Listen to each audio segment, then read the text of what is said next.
Pronto, gravando. Gente, então boa noite. Eu sou a Gisele, analista de cursos HUMAN. Hoje é o primeiro encontro do curso Arte Mídia, Compreender, Exibir e Preservar. Esse é um curso que vai ser ministrado pelos professores Caio Meirelles Aguiar e Roberto Moreira Cruz. Vai ter participação especial de uma artista, né, a Letícia Ramos, em um dos encontros. E eu vou só dar algumas orientações gerais antes da gente começar essa primeira aula. Com relação às gravações, elas nunca são publicadas imediatamente depois que a aula acontece, tá? Eu geralmente coloco ou no dia seguinte, ou no dia depois do seguinte. Se alguém tiver urgência de receber algum material, pode entrar em contato comigo, mas geralmente eu coloco na mesma semana em que o curso aconteceu. Só quando é de sexta ou sábado. Oh, pera, entrou a mesma aluno. Só quando é de sexta à noite ou sábado de manhã que eu deixo para a semana seguinte, tá bom? Então, se tiver algum material de apoio ou referências bibliográficas, exercícios que os professores porventura venham encaminhar para vocês, pode deixar que eu vou passar para vocês. Geralmente eu coloco todo o material dentro da Simpla, e assim que eu subir a primeira gravação na plataforma, eu vou mandar um e-mail com as orientações de acesso para vocês. Então, se vocês ficarem com alguma dúvida, tipo, eu tentei assistir o vídeo, mas ele não está carregando, eu não estou achando onde está a apresentação slides que o professor apresentou. Vocês podem entrar em contato comigo e a gente vê como resolver essa questão. Antes de passar a palavra para os professores, eu vou ler rapidamente a biografia deles, tá? É só um parágrafozinho, só porque acho que, sei lá, né? Você vai ministrar o curso, é meio autorreferente você falar sobre você mesmo. Então, o pessoal acaba ficando sem graça, eu vou fazer as honras para os nossos convidados especiais. Bom, Caio Meirelles Aguiar. O Caio é arquiteto e museólogo. Ele desenvolve projetos relacionados à gestão e documentação de acervos híbridos, pesquisa curatorial e edição de conteúdo relacionado à arte contemporânea. Depois de 10 anos trabalhando com exposições, escritórios e galerias de arte, atualmente faz parte do núcleo de pesquisa e memória do Itaú Cultural, e, paralelamente, presta consultorias referentes à conservação de instalações, performances e outras obras de arte. E agora o Roberto Moreira Cruz. Com formação em Comunicação e Cultura, Comunicação e Semiótica e pós-doutoramento pelo Programa de Pós-Graduação Interunidades em Estética e História da Arte da USP e do Museu de Arte Contemporânea, como gerente de projetos no Itaú Cultural, realizou projetos de pesquisa, mostras, exposições e eventos culturais em geral nas áreas de artes visuais e audiovisual. Foi diretor executivo da Sociedade Amigos da Cinemateca e do Conselho Editorial da Enciclopédia de Cinema do Itaú Cultural. Como pesquisador e curador independente, realizou projetos em colaboração com instituições como Oi Futuro, SESC, Itaú Cultural, SESI, Usina do Gasômetro, Palácio das Artes, Centro Cultural Banco do Brasil, Fundação Iberê Camargo e Museu de Arte Contemporânea, entre outros. Então, muito obrigada pela presença de todos, vou passar a palavra para os professores e uma boa aula para todos. Muito obrigado, Gisele. Queria, em nome de nós dois, agradecer inicialmente, ao MAN, especificamente a você também por ter acolhido essa ideia. Esse curso foi desenvolvido por mim e pelo Roberto como uma soma de interesses em comuns, de experiências profissionais, interesses pessoais e acadêmicos. E eu queria, já no próximo slide, só relembrar algumas das provocações que estão na descrição do curso, que inspiraram, do porquê a gente quis apresentar essa estrutura. Algo que acho que nos interessa muito, hoje em dia, e sobre artistas que atuam atualmente, é como conservar obras cujo conceito depende de equipamentos sujeitos à obsolescência, à modificação tecnológica.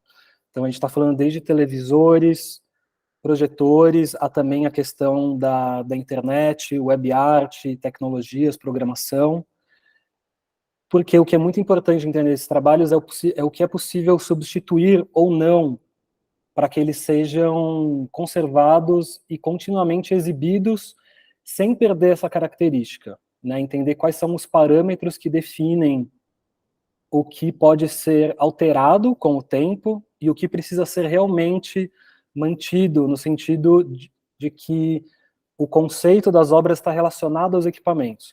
Só que não faria sentido nenhum a gente falar de coisas que acontecem atualmente né, no nosso mundo atual, nas referências que a gente tem hoje, de artistas relevantes, do que está acontecendo, sem entender de onde vieram essas preocupações.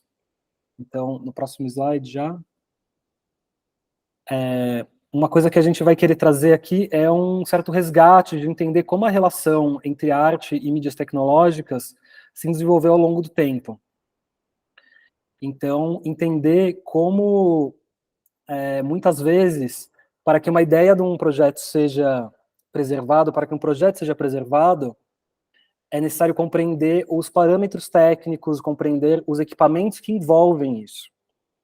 E como que é a função, muitas vezes, de pesquisadores, de museólogos, pessoas que trabalham em acervos, interessados, pessoas que trabalham com pesquisa acadêmica voltada para a arte e tecnologia, como é a função deles, muitas vezes, questionar os artistas para entender aonde está o cerne do trabalho deles. Eu acredito que muitos aqui, por ter esse interesse, por estarem aqui, talvez tenham alguma ligação com acervos e conservação, e como muitas vezes é a função dos pesquisadores questionar o artista para tentar entender até que ponto um equipamento é necessário, o que pode ser modificado, e etc. E é compreender essas especificidades que determinam como isso vai ser registrado, como esse trabalho pode circular, que diferentes manifestações ele pode ter em diferentes espaços de trabalho, como um trabalho que foi apresentado pela primeira vez numa sala pequena, numa galeria, pode ser exposto num local diferente, ser emprestado para outra exposição, ou como um artista iniciante tem uma primeira ideia para um trabalho e depois pode crescer ele ou não. Então, são questões que interessam não só aos artistas, mas também às pessoas relacionadas à preservação em acervo, a interessados, que precisam estar ligados a essas questões para poder corretamente documentar e principalmente preservar as intenções originais dos artistas. No próximo slide, a gente já pode só falar um pouco de como vai ser a estrutura dessas 4 aulas, para dizer como é importante trazer esses conteúdos de maneira ordenada. Assim. Então, nessa primeira aula de hoje, já o Roberto vai conduzir uma aula que toca, né, nos processos curatoriais relacionados a imagens em movimento. Compreensão das formas de expressão que utilizam a imagem em movimento e seus dispositivos como elementos de criação e experimentação. Nesses temas, ele retorna até desde as vanguardas históricas do século XX, do século XIX, para entender como esses novos dispositivos ópticos, né, a câmera fotográfica, o advento do cinema e principalmente o início da popularização desses equipamentos, começou a influenciar o olhar das pessoas e a receptividade a esse novo tipo de olhar que vem com essa mediação de um dispositivo. Na segunda aula, o Roberto também conduz um olhar panorâmico sobre como instituições museais atualmente têm lidado com essas questões de preservação em obras que envolvem tecnologia, mídias variáveis, time-based media, e ele vai, inclusive, tocar em questões específicas ao MAN, porque o Roberto, recentemente, teve um trabalho de pesquisa dentro do laboratório de pesquisa do MAN sobre como o MAN trata desses trabalhos dentro da instituição. Porque o que é muito importante que a gente vai ver é entender como instituições, e principalmente, né, quando a gente fala de Brasil, instituições que às vezes são públicas, museus universitários, como que essas demandas têm que ser adequadas à realidade desses museus, das condições de infraestrutura, né, das condições de preservação de equipamento que a gente tem. Eu vou entrar um pouco nisso também na aula 3, que vai ser conduzida por mim, em que eu vou falar de uma pesquisa que eu conduzi dentro do Museu de Arte Contemporânea da USP, sobre muitos trabalhos de videoarte do Rafael França, que é um artista super importante da década de 80, que fez videoinstalações no começo da década, em que o MAC tem muitas coisas desse acervo lá, mas eles estão, de certa forma, meio parados, muito por causa também dos problemas tecnológicos, do quanto se pode atualizar ou não, o quanto isso compromete a fidelidade ou não. E eu também vou falar de outros artistas brasileiros trabalhando hoje com essas questões e como eles veem isso. E por fim, na 4ª aula, a gente convidou a artista brasileira Letícia Ramos, que já tem muito tempo de atuação e é uma artista que tem trabalhos multimídia em diferentes escalas, em diferentes equipamentos, desde mídias analógicas até as mídias mais complicadas e atuais, e como ela lida com isso, como uma artista que quer ver os seus trabalhos preservados, né, e terem uma sobrevida, trabalhos que são vendidos para coleções, trabalhos que são modificados de um contexto para o outro, e como que é a visão dela como artista e a relação dela com as instituições e com essas demandas que os pesquisadores trazem para ela. Então é isso. Vou já liberar então para a gente começar para a primeira aula, e novamente muito obrigado a todos vocês, os presentes, e aos interessados que estão aqui. Bom, boa noite, pessoal. Estão todos me ouvindo bem? Sim. Estou acompanhando aqui no box aqui. A gente está com a Beatriz, não é isso? Carol, Leandro, Lucas, Pedro e Valquíria. Se eu esqueci de alguém, só sinalizar aqui para mim. Bom, boa noite para vocês. Eu, pensando um pouco no encaminhamento de como é que a gente poderia discutir o tema, eu achei que seria interessante a gente fazer uma primeira introdução, antes de propriamente entrar em alguns tópicos mais específicos, respondendo as perguntas primárias, né? O que se trata a arte e mídia? Quando e como se passou a analisar e entender isso no campo da historiografia da arte? Quais são alguns tópicos, algumas referências que são importantes para a gente poder compreender o estado da arte atual, né? Olhando um pouco para trás, fazendo uma reflexão histórica, voltando nos primórdios dessas formas de expressão, para a gente poder atualizar e, ao mesmo tempo, discutir temas mais contemporâneos, né? Mais ligados a como essas formas de expressão estão presentes hoje nas exposições, nos museus, nas instituições que trabalham com arte e mídia.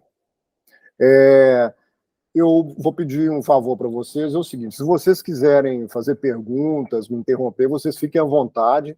Vocês podem, inclusive, chamar aqui no áudio mesmo, porque às vezes eu fico mais concentrado nas telas, em algumas referências de anotações que eu tenho aqui.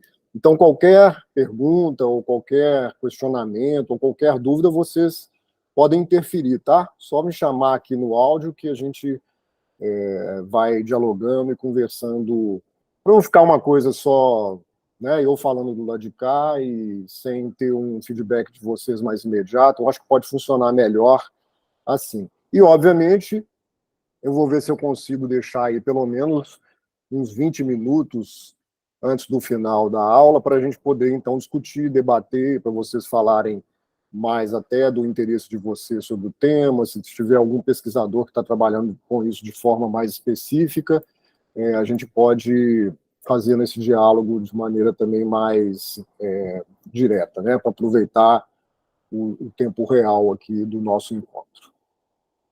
Então, vamos começar definindo esse conceito. Eu lembro quando eu e o Caio, a gente estava conversando de como é que a gente ia denominar o curso, né?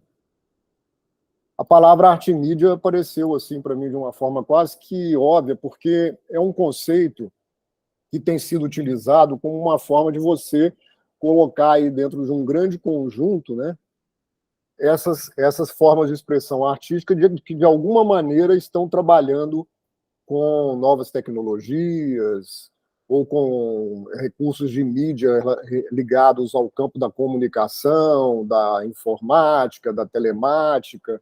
Então, esse conceito, que é uma espécie assim de um aportuguesamento, né, de mídia arte, esse termo, ou você pode chamar de novas mídias também, mas esse termo foi utilizado pelo Arlindo Machado, num livro, inclusive, dele chamado Arte e Mídia, né, e que eu, então, utilizei aqui como uma forma da gente poder localizar qual que é o nosso espectro, né, qual que é o nosso campo de ação aqui, e em torno de que nós vamos falar.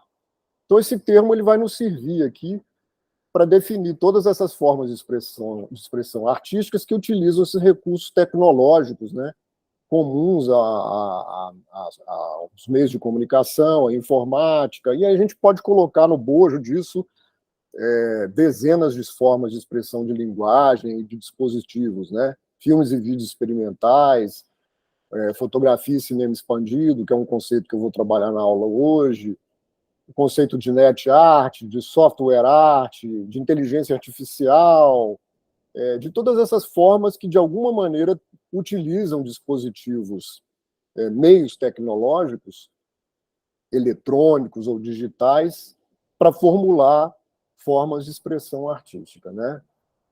E como exemplo aí, não poderia deixar de ter aí, como talvez um dos mais importantes artistas que está no âmago dessa questão, que é o Nam Pike.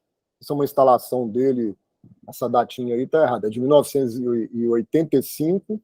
Essa obra faz parte do acervo do Smithsonian e é uma instalação de vídeo dele, onde ele faz uma espécie de uma metáfora sobre os meios de comunicação, essas formas de integração de dados que hoje é permitido através da internet, numa época ainda que isso era só uma ideia, né?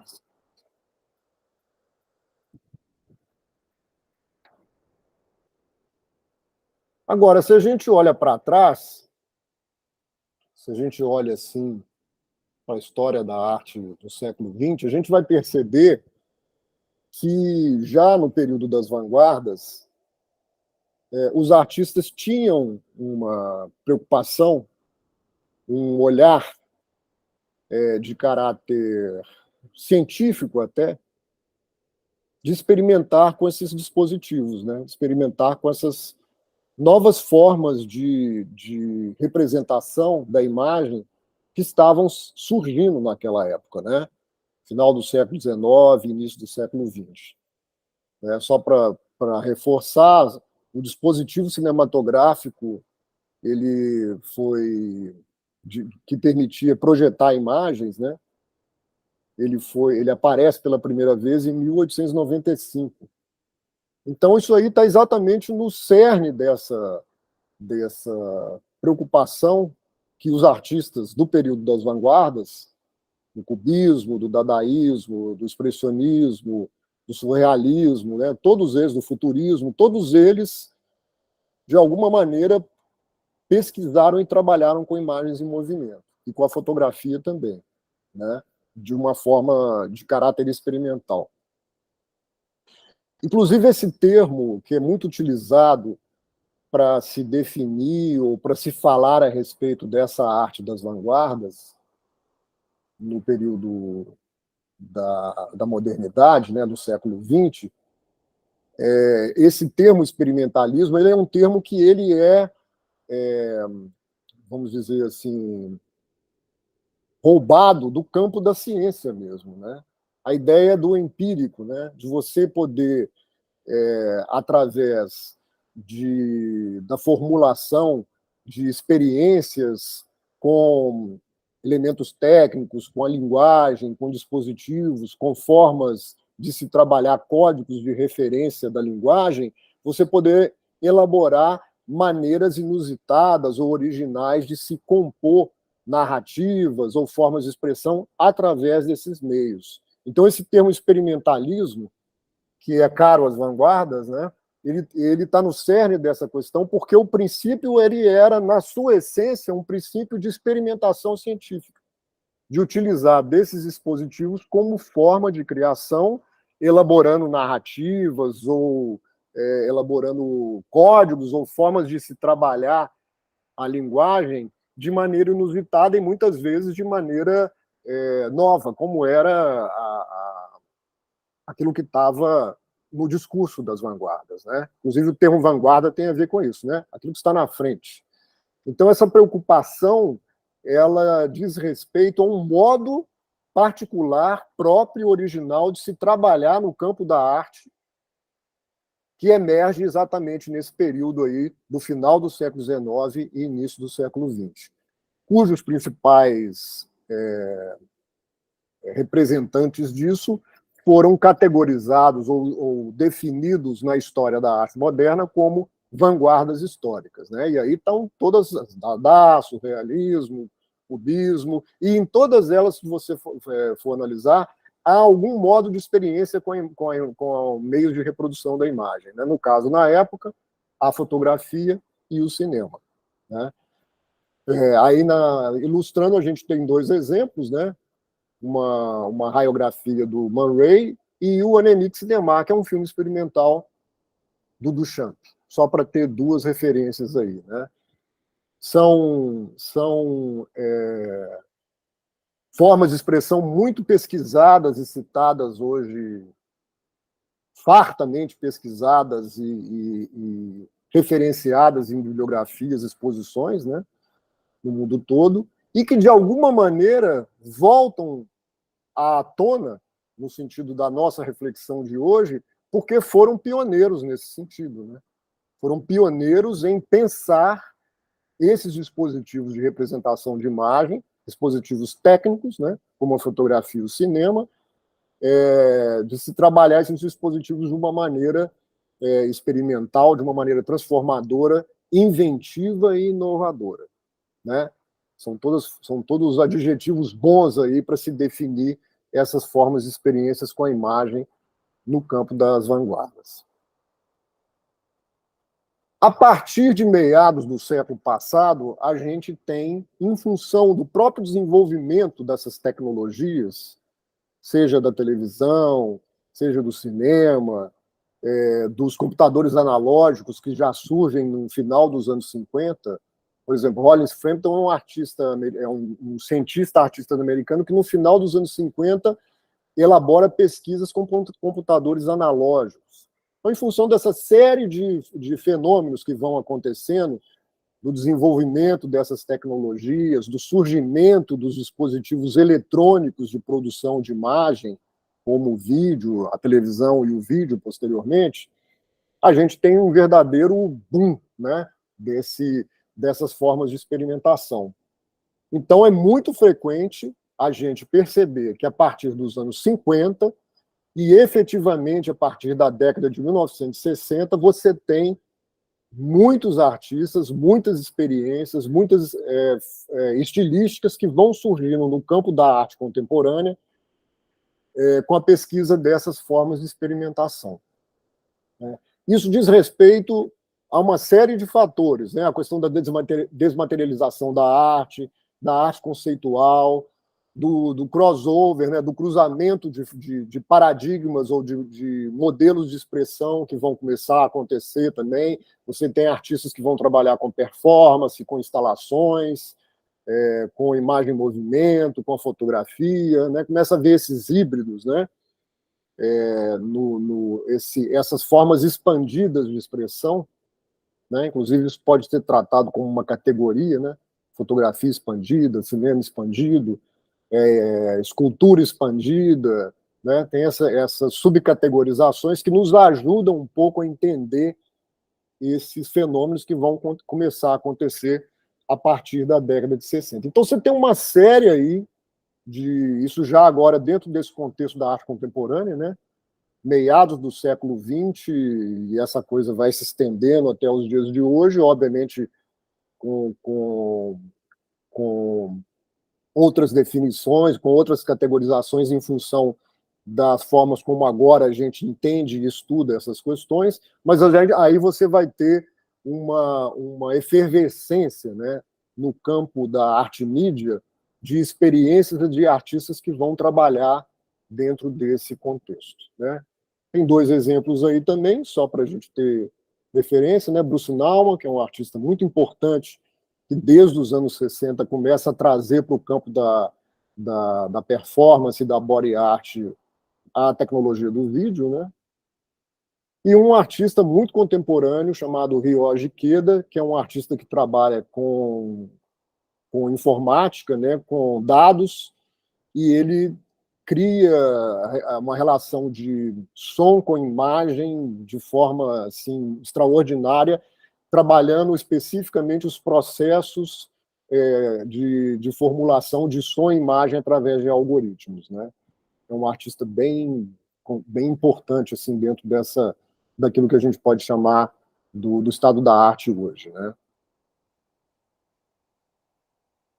Bom, Eu vou me deter aqui. Ô, gente, alguém quer colocar alguma questão? Alguma pergunta? Só para avisar que eu tomei liberdade, fiquei curiosa. E aí, no primeiro slide, tem o vídeo do Ryoji Ikeda, né? E o do Bruce Nauman. Eu busquei no YouTube e mandei no chat, se alguém tiver curiosidade de ver depois. Ah, tá ótimo.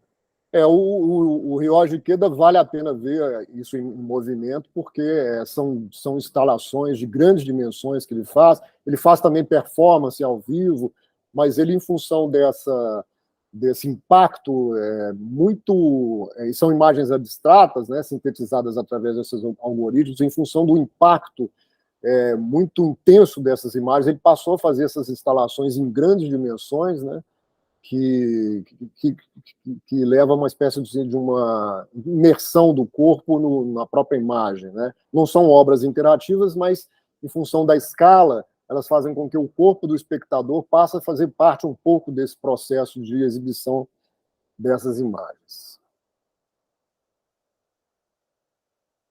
Bom, seguindo aqui, como eu falei, qualquer momento vocês podem me chamar aqui, tá?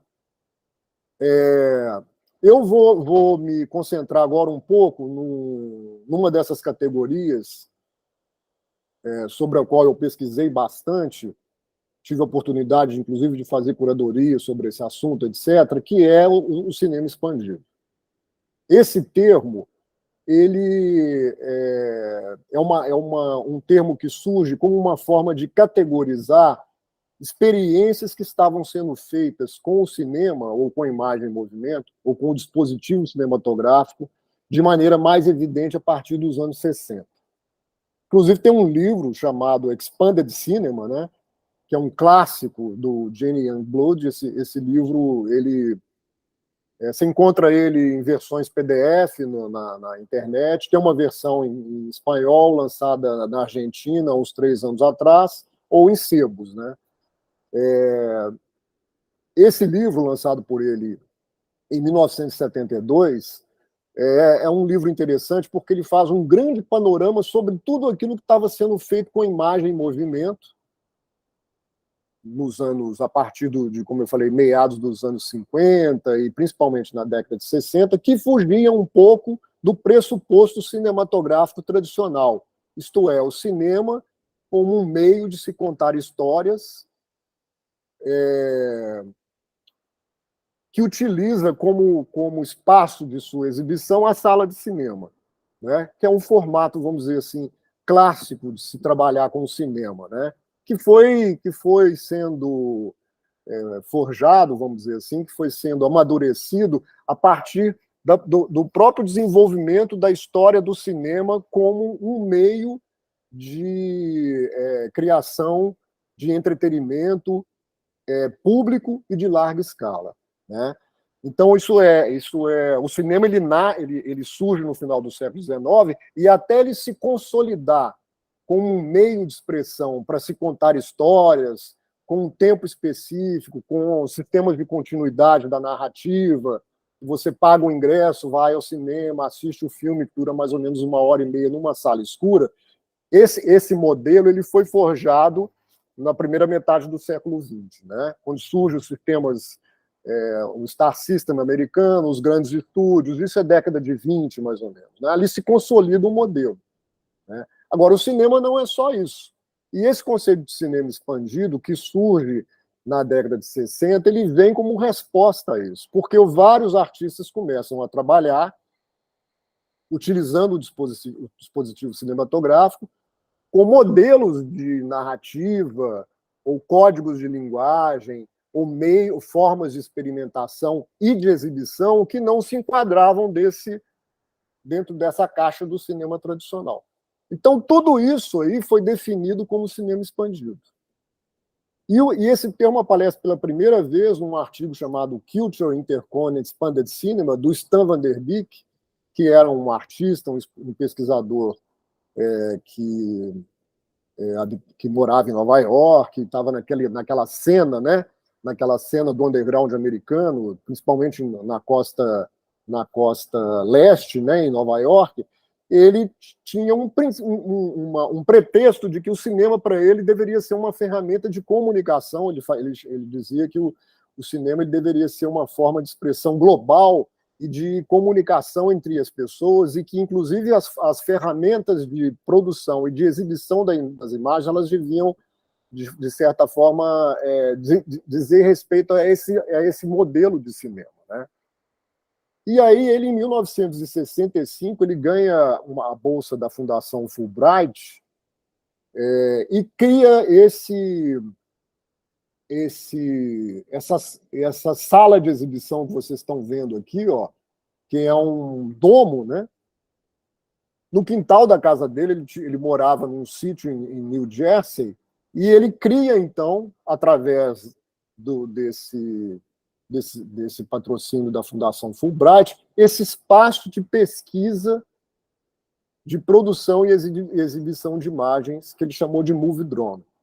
O Moviedrome era um ambiente, tinha esse formato de domo, né, de uma cúpula de 180 graus, na qual você entrava dentro dele. No caso do original, você entrava por baixo, né, aqui debaixo dessa cúpula tinha uma escadinha, a pessoa entrava e deitava aqui nesse espaço, no qual, então, o Van der Beek, que é esse cidadão aqui na foto, né, projetava dezenas de imagens simultaneamente nesse domo.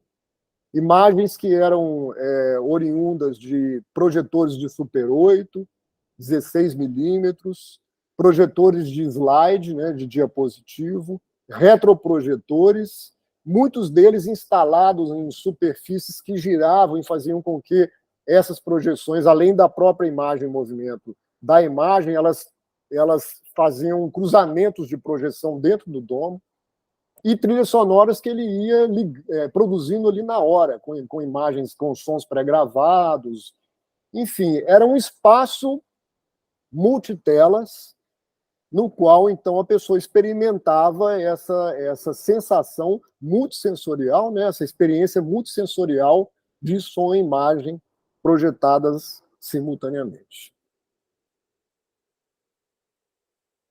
O Moviedrome, o original, ele se perdeu, ele não existe mais. Na década de 70 isso foi desmontado, e atualmente os museus eles reconstruíram o princípio do dispositivo de projeção de imagens, e aqui então a gente tem o Moviedrome exibido atualmente numa exposição que está em cartaz no MoMA, chamado Video Signals, que é uma retrospectiva sobre a história da videoarte a partir do acervo do MoMA, e eles, então, reconstruíram o Moviedrome do Van der Beek.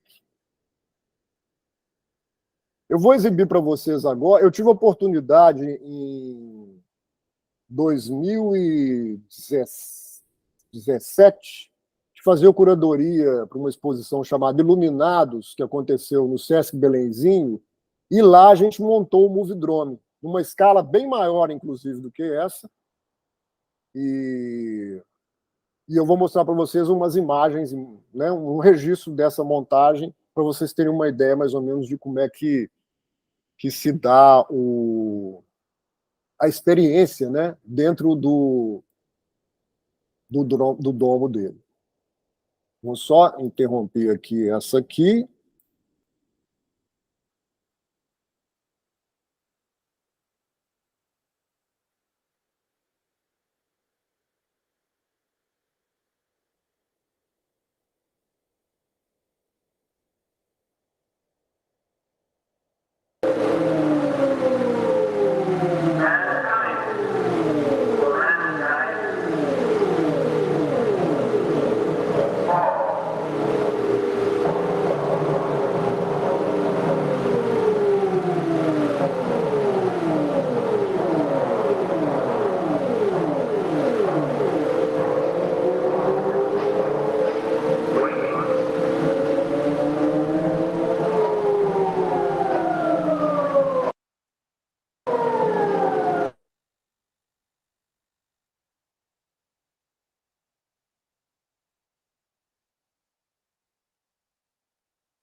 Tem mais um aqui, eu vou passar para vocês.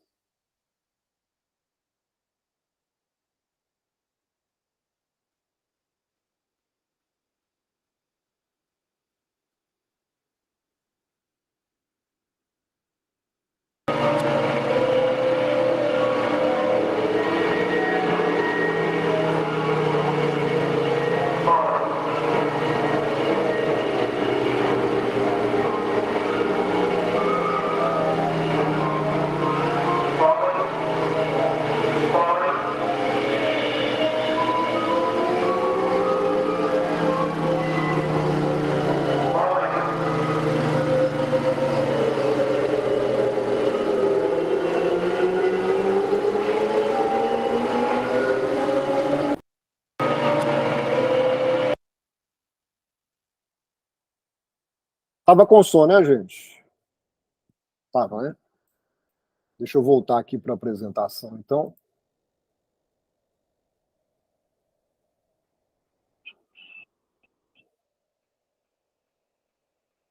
Bom, o Movidrome atualmente, eles obviamente, na época, como eu falei, eles utilizavam, não existia vídeo ainda, né?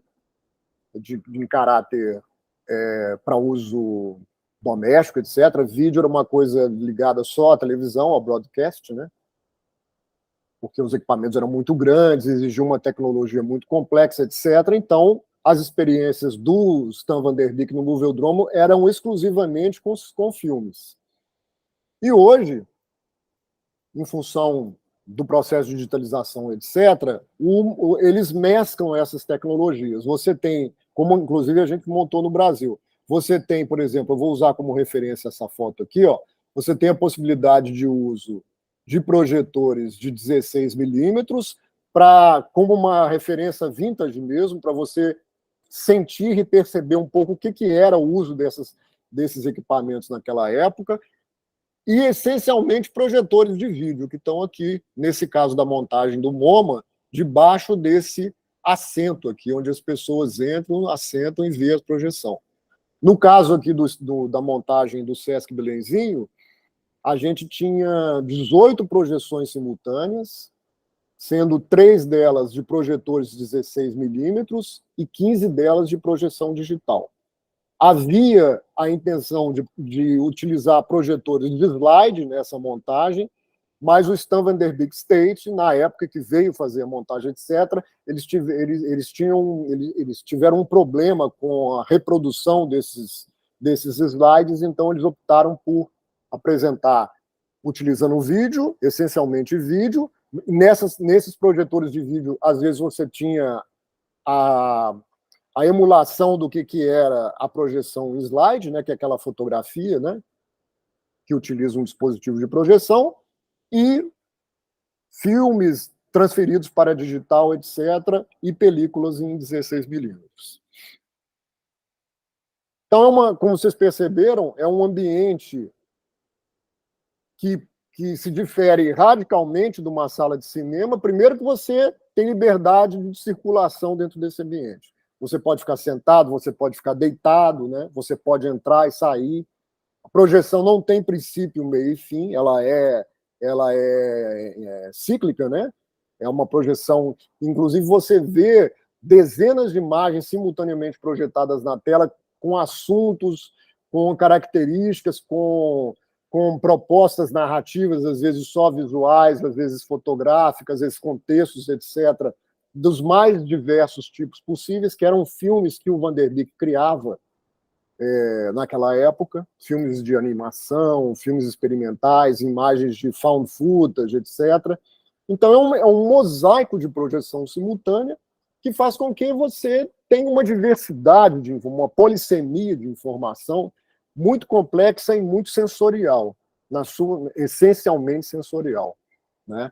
O que é um tipo de experiência cinematográfica absolutamente diferente, que exige um comportamento, uma forma de atenção, uma maneira de se integrar e interagir com aqueles significados das imagens, totalmente diferente de um filme que você assiste, que tem princípio, meio e fim, ou que conta uma história, que tem personagens, etc., né? Então, o Movidrome é um clássico É uma obra antológica, muito importante nesse sentido, que define bem o que esses artistas estavam fazendo nesse campo da experimentação com a imagem em movimento, definida aí por esse conceito de cinema expandido. Alguma pergunta, gente? Querem Roberto, comentar alguma coisa? Oi? você me permite fazer um comentário sobre o Movidrome? Claro. Quando você mostrou essas imagens, né, da adaptação no MoMA, até no Sesc Belenzinho, para mim é aí que as coisas ficam fascinantes, assim, e muito complicadas, porque como você mencionou, né, aí pelo menos a gente teve o apoio, né, do state do artista, que deve ter família, então existe uma instituição que legitima as decisões, né, que pode dizer isso é o que aceitamos. Acho que muitos dos problemas que as instituições, os museus, as galerias passam é quando a gente está falando, às vezes, de artistas falecidos que não deixaram necessariamente instruções, né? Então, essas decisões são complicadas, né? Isso que é dos objetivos, né, que a gente quer mais trazer para o curso, assim, é trazer para quem está aqui presente a delicadeza dessas decisões, né? Como a escolha dos equipamentos não são à toa, então, na hora que você vai fazer uma adaptação, tem que ter muita coisa envolvida, muita decisão tomada, porque, até voltando nos exemplos que você mostrou ali do Man Ray, dos fotogramas que ele fazia, dos reigramas e tal, o que a gente está vendo aí é uma performatividade da própria mídia, né? É uma obra de arte criada dentro da própria lógica de funcionamento desses equipamentos. E no momento que os equipamentos mudam, você vê o quanto que isso se adapta, o quanto que, com certeza, um vídeo digital pode reproduzir as projeções que estavam ali no Movidrome original, mas muitas dos takes que ele fez originalmente lá veio da colagem manual desses filmes. Então, é nesse momento que a gente vê, quando a gente vê essas atualizações, assim, é que as coisas ficam complicadas. E nesse caso teve o apoio do state do artista, mas esse é o tipo de problema que os museus e acervos passam, né? Sobre como fazer essas adaptações, fazendo jus ao conceito para que nada se perca no caminho, assim. Gisele, quer falar? Eu ia fazer uma pergunta com base nisso que o Caio falou, mas eu não sei se é uma pergunta ignorante, porque eu nunca trabalhei com acervo. Só que não é possível você copiar essa mídia para uma outra que, enfim, que esteja mais adaptada às suas necessidades. Por exemplo, esses dias eu estava andando na rua e eu passei na frente de um lugar que dizia que eles faziam cópia de qualquer Super 8, qualquer VHS, tipo, para um pendrive ou para um outro tipo de mídia digital. Isso não resolveria o problema? Não, isso hoje é feito dessa maneira. Porque, por exemplo, seria praticamente assim, inviável você reconstituir a experiência audiovisual do Movidrome como ela foi feita em 1965. Tem várias questões aí. Uma delas, por exemplo, que depois, inclusive, eu vou falar um pouquinho das cosmococas do Hélio Oiticica, que eu acho que é um exemplo interessante da gente tratar, ser um artista brasileiro, um artista importante, e que está inserido dentro desse conceito aí, né? Ele chamava de quase cinema, inclusive, as experiências das projeções de slide, né? nas cosmococas, que é o fato de que, à medida que essas obras, que eram feitas de maneira muito quase que doméstica, marginal, para um grupo, muitas vezes esses filmes e essas obras eram produzidas entre grupos de amigos, né? Naquela época, era underground, era marginal, são termos que são utilizados, inclusive, para localizar essas experiências estéticas naquele momento, né? Exatamente porque eles estavam à margem, ou eles estavam na fronteira entre o que era a definição de arte daquela época e o que eles estavam propondo, né? À medida que isso foi se institucionalizando, isto é, os museus começaram a adquirir essas obras, isso passou a constituir como patrimônio cultural da humanidade, etc. e tal, e isso passou a ter uma função como patrimônio cultural, isto é, isso precisa ser mostrado, né? Para as pessoas poderem ver, experimentar, você começa a ter que fazer essas adaptações. Então, por exemplo, nessa exposição que está atualmente no MoMA, onde o Movidrome está montado, a exposição fica aberta de 10 da manhã às 8 da noite. Quer dizer, são 8 horas de exibição simultânea da obra. Isso, utilizando os dispositivos originais da época, é absolutamente impossível, né? E já que eu estou me antecipando em relação a isso, eu vou aproveitar e já vou falar, então, das cosmococas.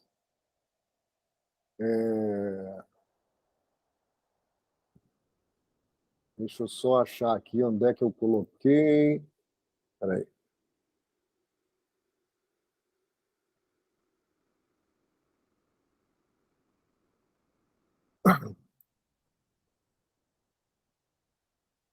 Entrou, né, gente?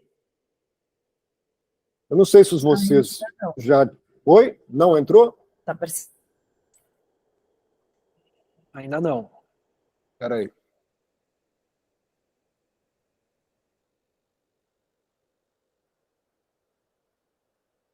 Deixa eu voltar aqui.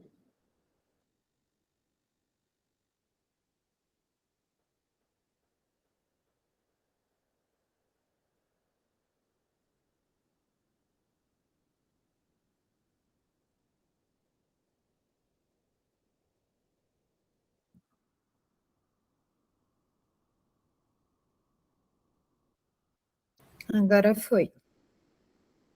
Agora foi, né? Eu só ver aqui, que eu estou com 2 telas abertas aqui. Entrou, né? Tá. Não sei se vocês já tiveram oportunidade de visitar a Iotim. Lá eles montaram uma grande galeria dedicada para a instalação permanente de 5 cosmococas, né? As cosmococas são aquelas instalações, são aqueles espaços de experimento, de experiência, como o Harold Seeger chamava de experiência suprassensorial, em que você, dentro de um ambiente, você vivencia determinadas situações em que o seu corpo e a projeção de imagens elas se integram dentro de uma experiência específica, né? Ele chamava isso de quase cinema, porque, na verdade, ele não produziu imagens em movimento. Ele utilizava slides, né, diapositivos, para criar esse campo de experimentação. Quando o Oiticica criou isso, na década de 70, a primeira Cosmococas, a primeira obra que ele define como série Cosmococas, número 1, é de 1975.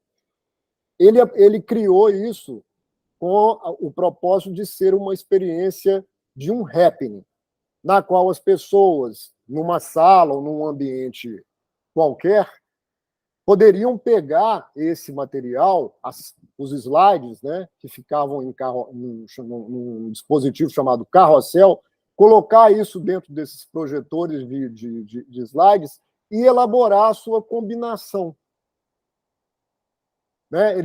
A Cosmococas foi pensada como uma espécie de um happening, de uma obra-acontecimento. Quando, então, isso foi institucionalizado, isto é, o Elliott Sica morreu na década de 80, a obra dele, então, passa por uma série de revisões históricas, eles montam, pela primeira vez, no final da década de 90, uma exposição, inclusive, chamada Quase Cinema, as Cosmococas, dentro de uma institucionalização da obra dele. Então, elas passam a ser instalações, elas passam a habitar um espaço físico, com um tempo de duração de uma exposição, né? Quando o Iotim abriu pela primeira vez, eu tive a oportunidade de ir logo depois que o Instituto abriu. Uma das cosmococas estavam sendo exibidas e eles usavam ainda os projetores de slide. A obra foi comprada, que é aquela versão das redes, né? É essa aqui. Que é essa aqui, né? A Hendrix War, a Cosmococas número 5. Quando eles montaram essa Cosmococcus número 5 pela primeira vez, elas foram montadas usando os projetores de slide. Então, você entrava dentro desse ambiente, com essas redes de pendurados, você pode deitar nessa rede e você via projetada aquelas fotografias do Jimi Hendrix com cocaína, que foi criada pelo Neville de Almeida e pelo Hélio. São essas fotos, né, a série Hendrix, projetadas com 3 ou 4 projetores, projetam isso num cubo branco, assim, só que é um espaço fechado. Né? O que aconteceu? Esses projetores de slides, eles não suportam muito tempo de projeção. As lâmpadas queimam, eles travam, eles não foram feitos para isso, para funcionarem durante muito tempo. Então, Iotim teve que comprar uma bateria assim, de dezenas de projetores de slide, isso no final da década de 90, numa época em que esses projetores não eram mais fabricados pela Kodak. Então, eles fizeram uma rapa em tudo que projetor que tinha no mercado, lâmpadas, etc., e a manutenção disso era complicadíssima, era impossível de ser continuada dessa forma. Então, a partir, aí voltando à questão do Caio, e a questão que a Gisele colocou, o que eles começaram a fazer? Eles viram que, dessa maneira, não seria possível exibir essas obras e que elas precisavam de algum tipo de adaptação ou de atualização para que elas pudessem ser integradas dentro desse modelo institucionalizado de exposições como a gente conhece hoje. Então, com os dispositivos digitais, que surgem a partir de meados da década de 90, esse material, então, hoje ele é comercializado e exibido digitalmente. Fazem arquivos de vídeo e essas imagens não são mais projetadas com slides, são projetadas com projetores de vídeo.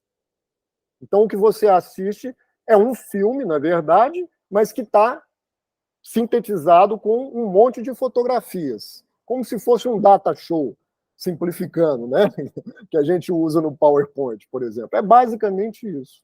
Então, essa é a maneira como as Cosmococcus são exibidas hoje, que se difere muito daquele modelo como ela foi pensada pelo Elliott Sica na década de 70, mas é a forma como as instituições encontraram, juntamente com os detentores de direitos da obra do Hélio, etc. e tal, para poder isso ser publicitado, para que isso possa ser visto, para que isso possa ser experimentado pelo público nas exposições contemporâneas e lá em Iotim, nesse espaço que foi construído especificamente para a exibição das Cosmococcus, que é esse grande pavilhão onde você tem a oportunidade de visitar 5 Cosmococcus, né? Da piscina, da rede, aquela dos colchões. São as 5 Cosmococcus que se transformaram em instalações. Né? Essa é uma questão importante que o Caio está colocando, que diz muito respeito às nossas indagações aqui, mas que é uma realidade que está sendo enfrentada pelos museus, pelas instituições, pelos centros culturais, pelos curadores, pelos gestores, que precisam, de alguma maneira, lidar com esses aspectos relativos a obras que foram produzidas utilizando tecnologias que se tornaram obsoletas com o passar dos anos. Né? Como eu falei, os slides fotográficos ou diapositivos, né, diaporamas, como eram chamados, eles não são produzidos. Hoje, se você for fazer isso, é praticamente impossível. Você vai ter que arrumar um laboratório fora do Brasil. Até películas em Super 8 em 16 milímetros hoje já enfrentam esse problema. Você não tem mais laboratórios no Brasil que fazem que revelam esses formatos de filme. E muitas dessas obras produzidas na época, dentro desse arcabouço do que eu estou chamando de cinema expandido, foram produzidas usando essas tecnologias. Né?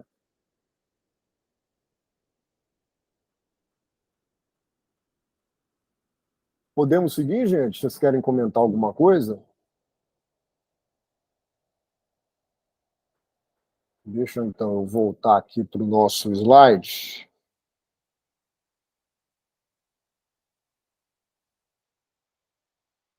Que eu queria agora falar um pouco para vocês do Brasil, né? de como essas experiências com a imagem elas chegam no Brasil, em qual contexto, e isso aqui diz um pouco a respeito a essa questão dessa institucionalização das obras hoje, né? De como os museus hoje estão tendo que se voltar para essa produção, incorporar essas obras aos seus acervos e criar metodologias, protocolos de conservação de obras produzidas em formatos que nem existem mais, né?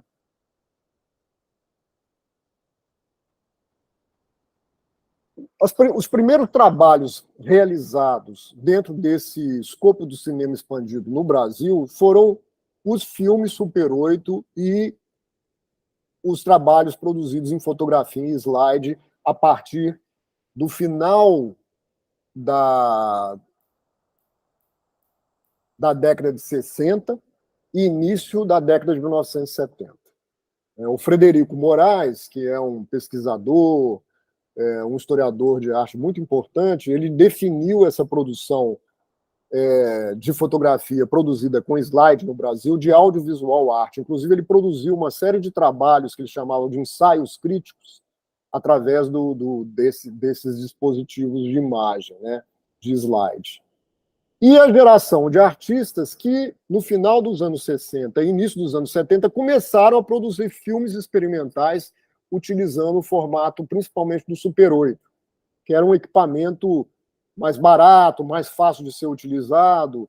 O Super 8 ele tinha uma característica que era um cartucho de filme, que durava aproximadamente 3 minutos. Esse cartucho era colocado numa câmera, você então filmava, terminada a filmagem, ele gravava som e imagem, você pegava o cartucho, mandava para um laboratório, eles revelavam esse cartucho, e aquilo que era um negativo de imagem volta um positivo de imagem, então ele colocava isso no projetor e assistia às imagens filmadas, né? Isso poderia ser montado através de pequenas moviolas, etc. e tal. Mas tem essa característica, o que torna a conservação de um filme Super 8 mais complicada ainda. Não tem o negativo da imagem que você pega e manda revelar e faz o positivo e fica com a matriz do negativo. Só tem o positivo. Então, a reprodução de uma imagem Super 8, para você transferir de um Super 8 para Super 8, hoje em dia é algo que nem se faz mais, né? Você tem que partir para uma outra bitola de 16 para sintetizar ela em 16. São etapas de produção da imagem que hoje se transformaram praticamente inviáveis de serem feitas, né? Então, esse primeiro conjunto de obras produzidas dentro desse contexto do cinema expandido no Brasil se dá nesse período aí, né? Final dos anos 60, início dos anos 70, antes do surgimento do vídeo, por isso que tudo era produzido em fotografia, em slide ou em filme, Super 8 ou 16, e que encontra nos artistas, nos jovens artistas daquela época, né? Arthur Barrio, Antônio Dias, Anabela Geiger, Lígia Pape, Marcelo Nietzsche, o Cildo Meirelles, né? Uma geração de artistas aí que estavam discutindo, esses são artistas hoje consagrados, mas naquela época tinham 20 e poucos anos, né? Que estavam interessados em função da natureza do trabalho deles, que era essencialmente um trabalho de arte conceitual, de performance, etc., em trabalhar com essas imagens em movimento, com esse recurso da imagem em movimento permitida por esses dispositivos, né? Posteriormente, a partir de meados da década de 70, você então tem uma geração dos pioneiros do vídeo no Brasil, que vão, a partir de iniciativas muito localizadas e de experiências muito particulares, começar a trabalhar com o vídeo, né, com um equipamento chamado Porta-Pac, depois eu vou falar um pouquinho disso, que permitia, então, produzir, não trabalhar mais com cinema, mas trabalhar com o vídeo, com imagem eletrônica, para criar os trabalhos artísticos, né? É dessa geração Letícia Parente, Sônia Andrade, Regina Silveira, o Aguilar, depois, posteriormente, o Rafael França, que vai ser o tema da aula do Caio. Você tem, então, essa geração dos pioneiros da videoarte no Brasil.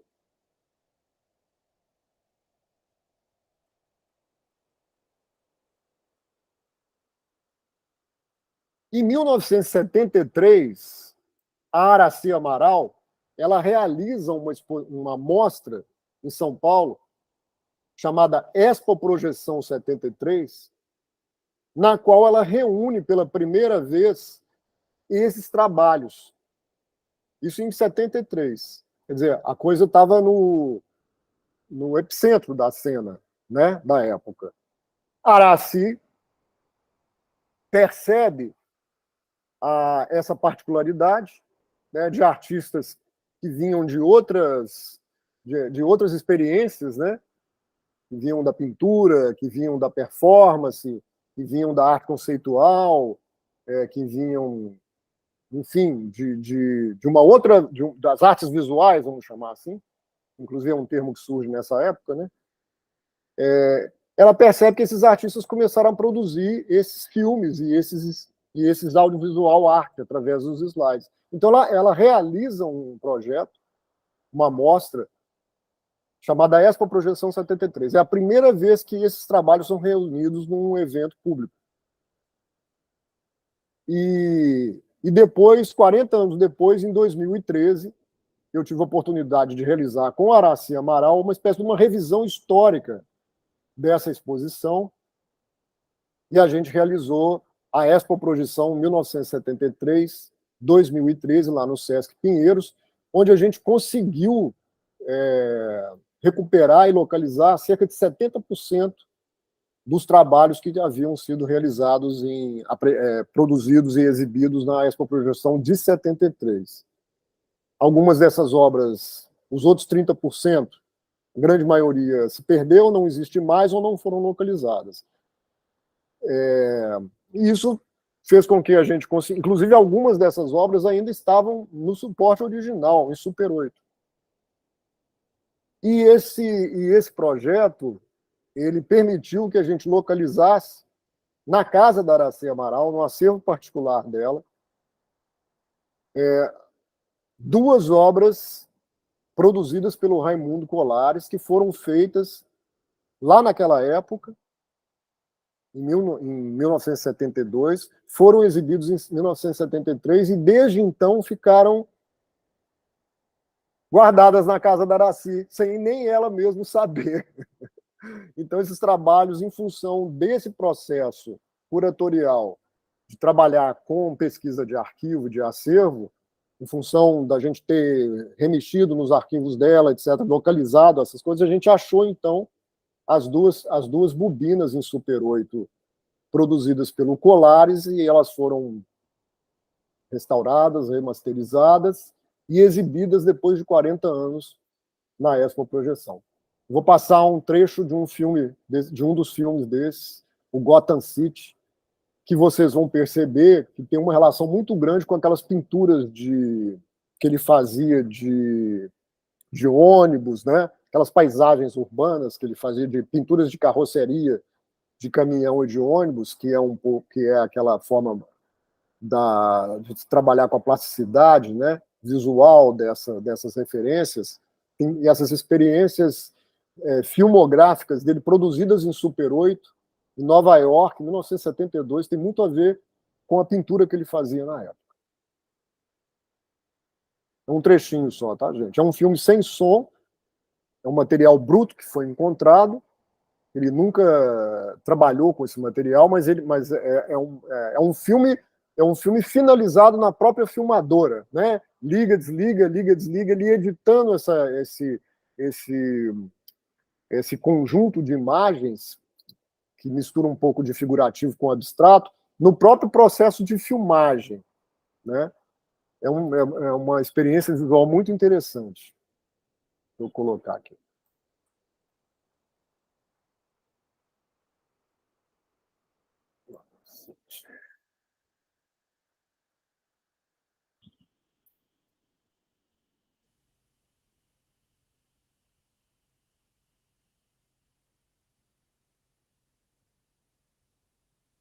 não tem áudio, tá?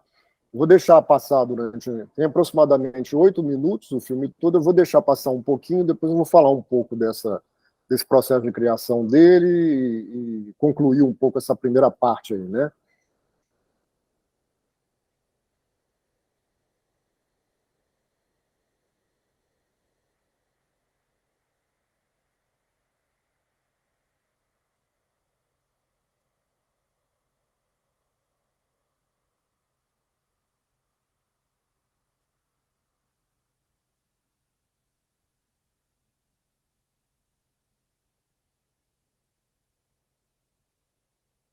Como eu falei, o resultado final da imagem ela se dá em função da maneira como ele filmava, o dispositivo que ele criou para poder chegar nesse resultado.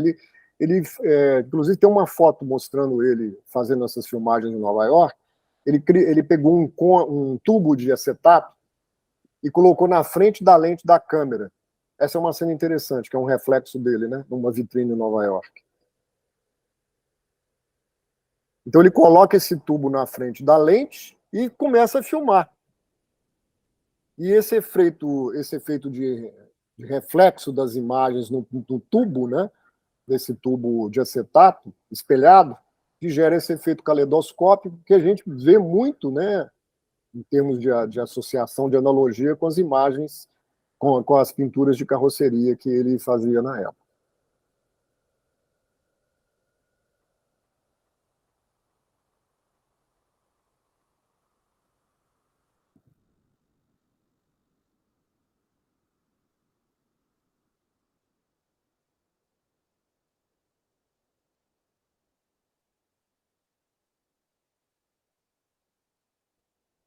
Aqui são alguns registros da montagem, né? E a gente conseguiu, inclusive, apresentar boa parte do material que foi encontrado no arquivo particular da Aracy, né? Cartas. Aqui é um disco, né? Que é uma obra do Cildo, né? Fotos, as correspondências entre os artistas e Aracy, onde ela foi tomando conhecimento dessa produção, né, de uma maneira muito coletiva, muito compartilhada, né, o que permitiu ela chegar a essas obras, né. Inclusive, deixa eu mostrar aqui para vocês também, fica aqui uma referência para quem tiver interesse ou quiser mais informações sobre o assunto.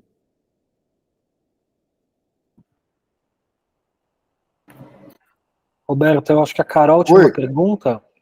Ah, sim. Estou à disposição. Oi.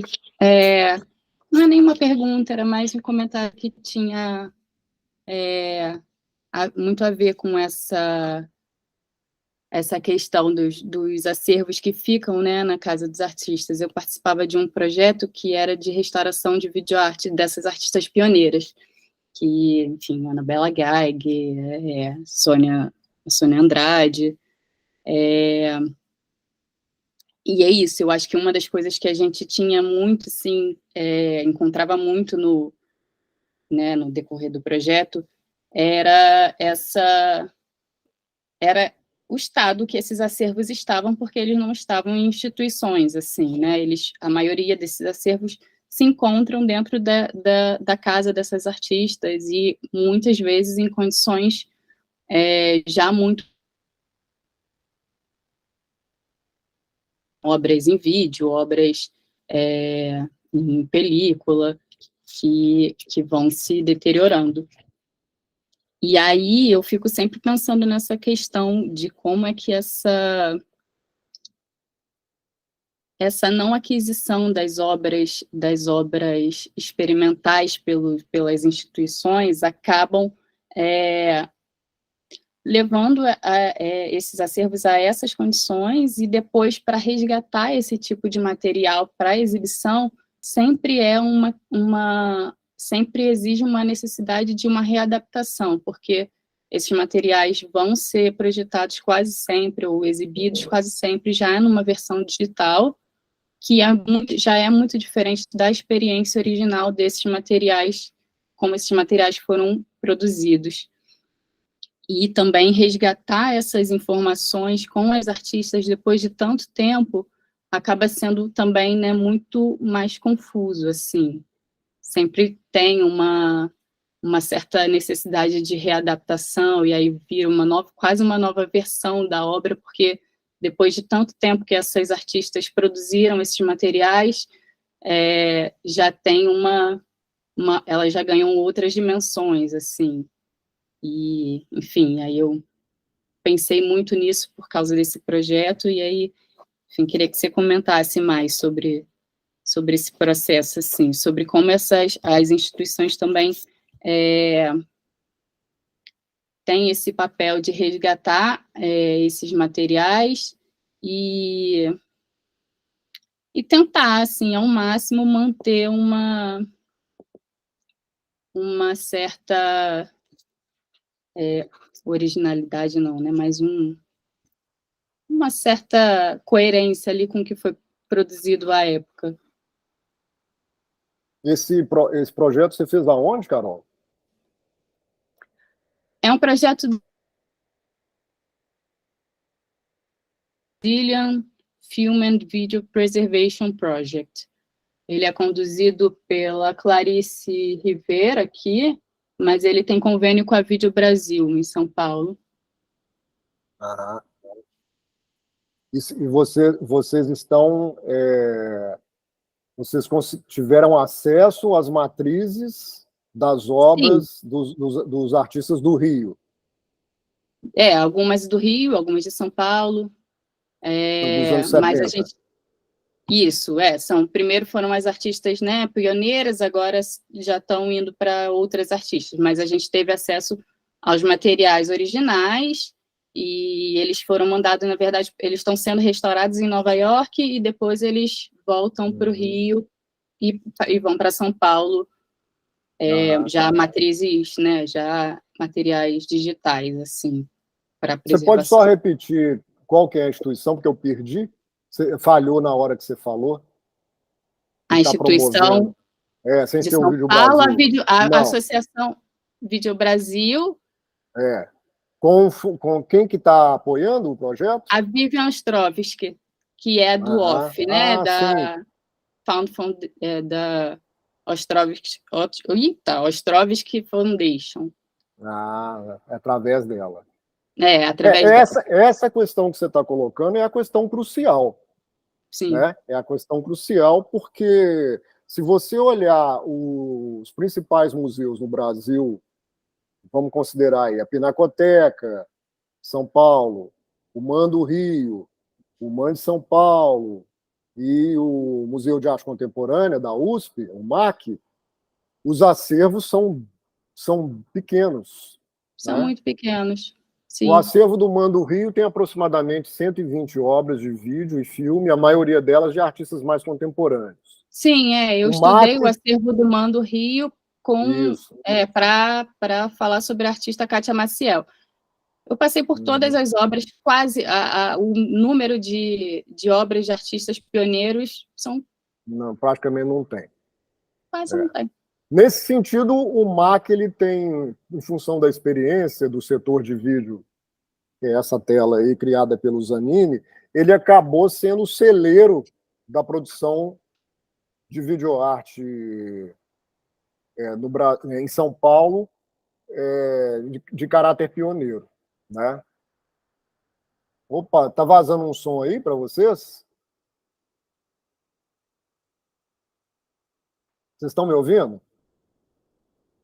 Só um minutinho aqui, tá? Acho que não vazou o som, não.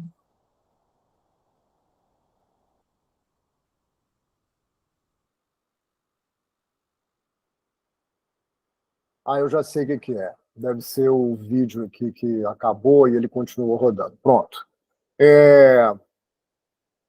Então, não, só antes de eu chegar na questão do MAC, por exemplo, o MAN tem um acervo de praticamente 50 obras de time-based media, aproximadamente. A Pinacoteca não passa de 60. Né?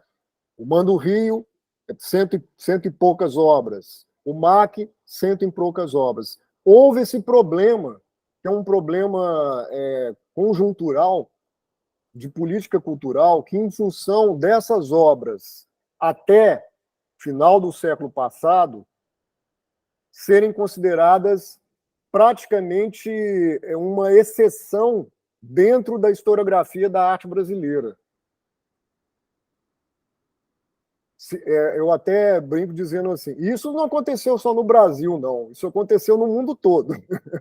Se você pega qualquer livro de história da arte que faz referência à videoarte no mundo, essas referências vão começar a aparecer a partir de livros publicados de meados dos anos 90 para cá.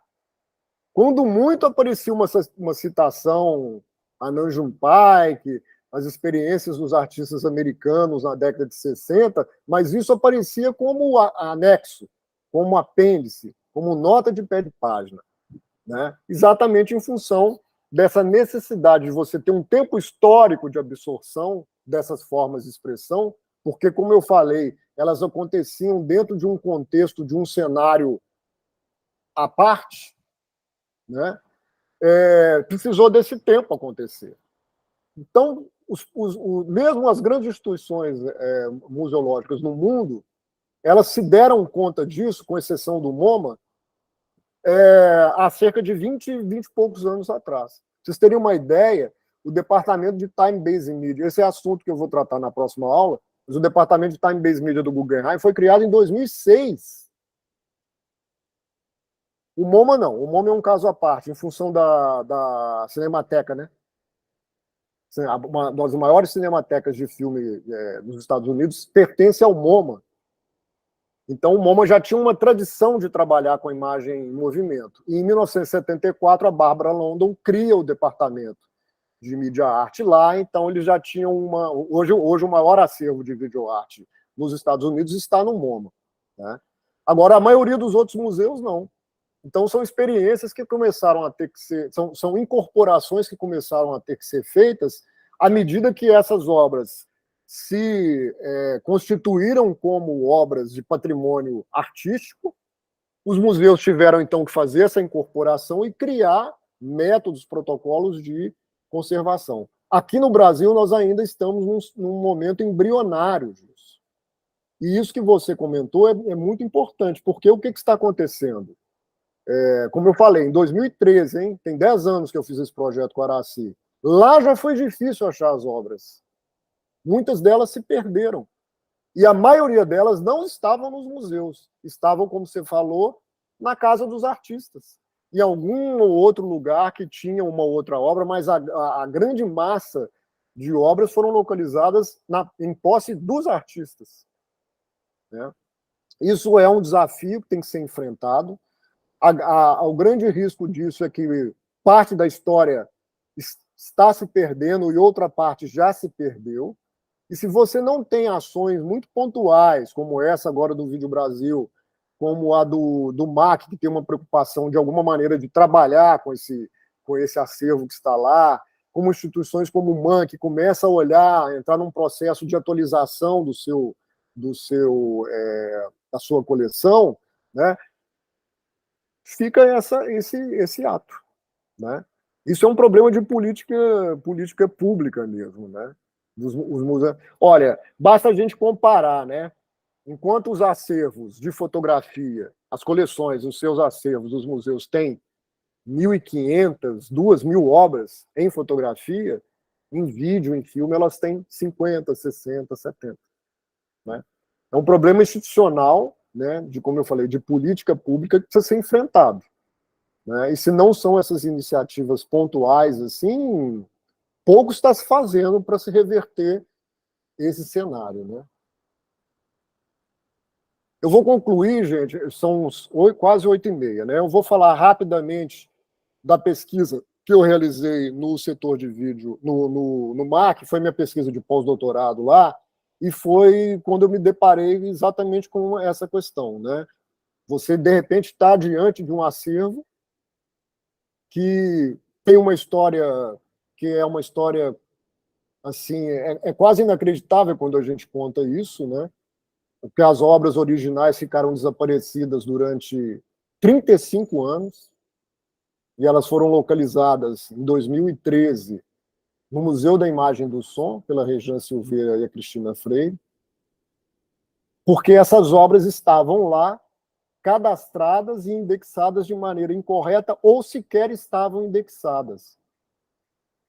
Vou contar rapidamente a história, depois mostrar o site onde tem os vídeos, que vocês podem assistir isso depois com calma.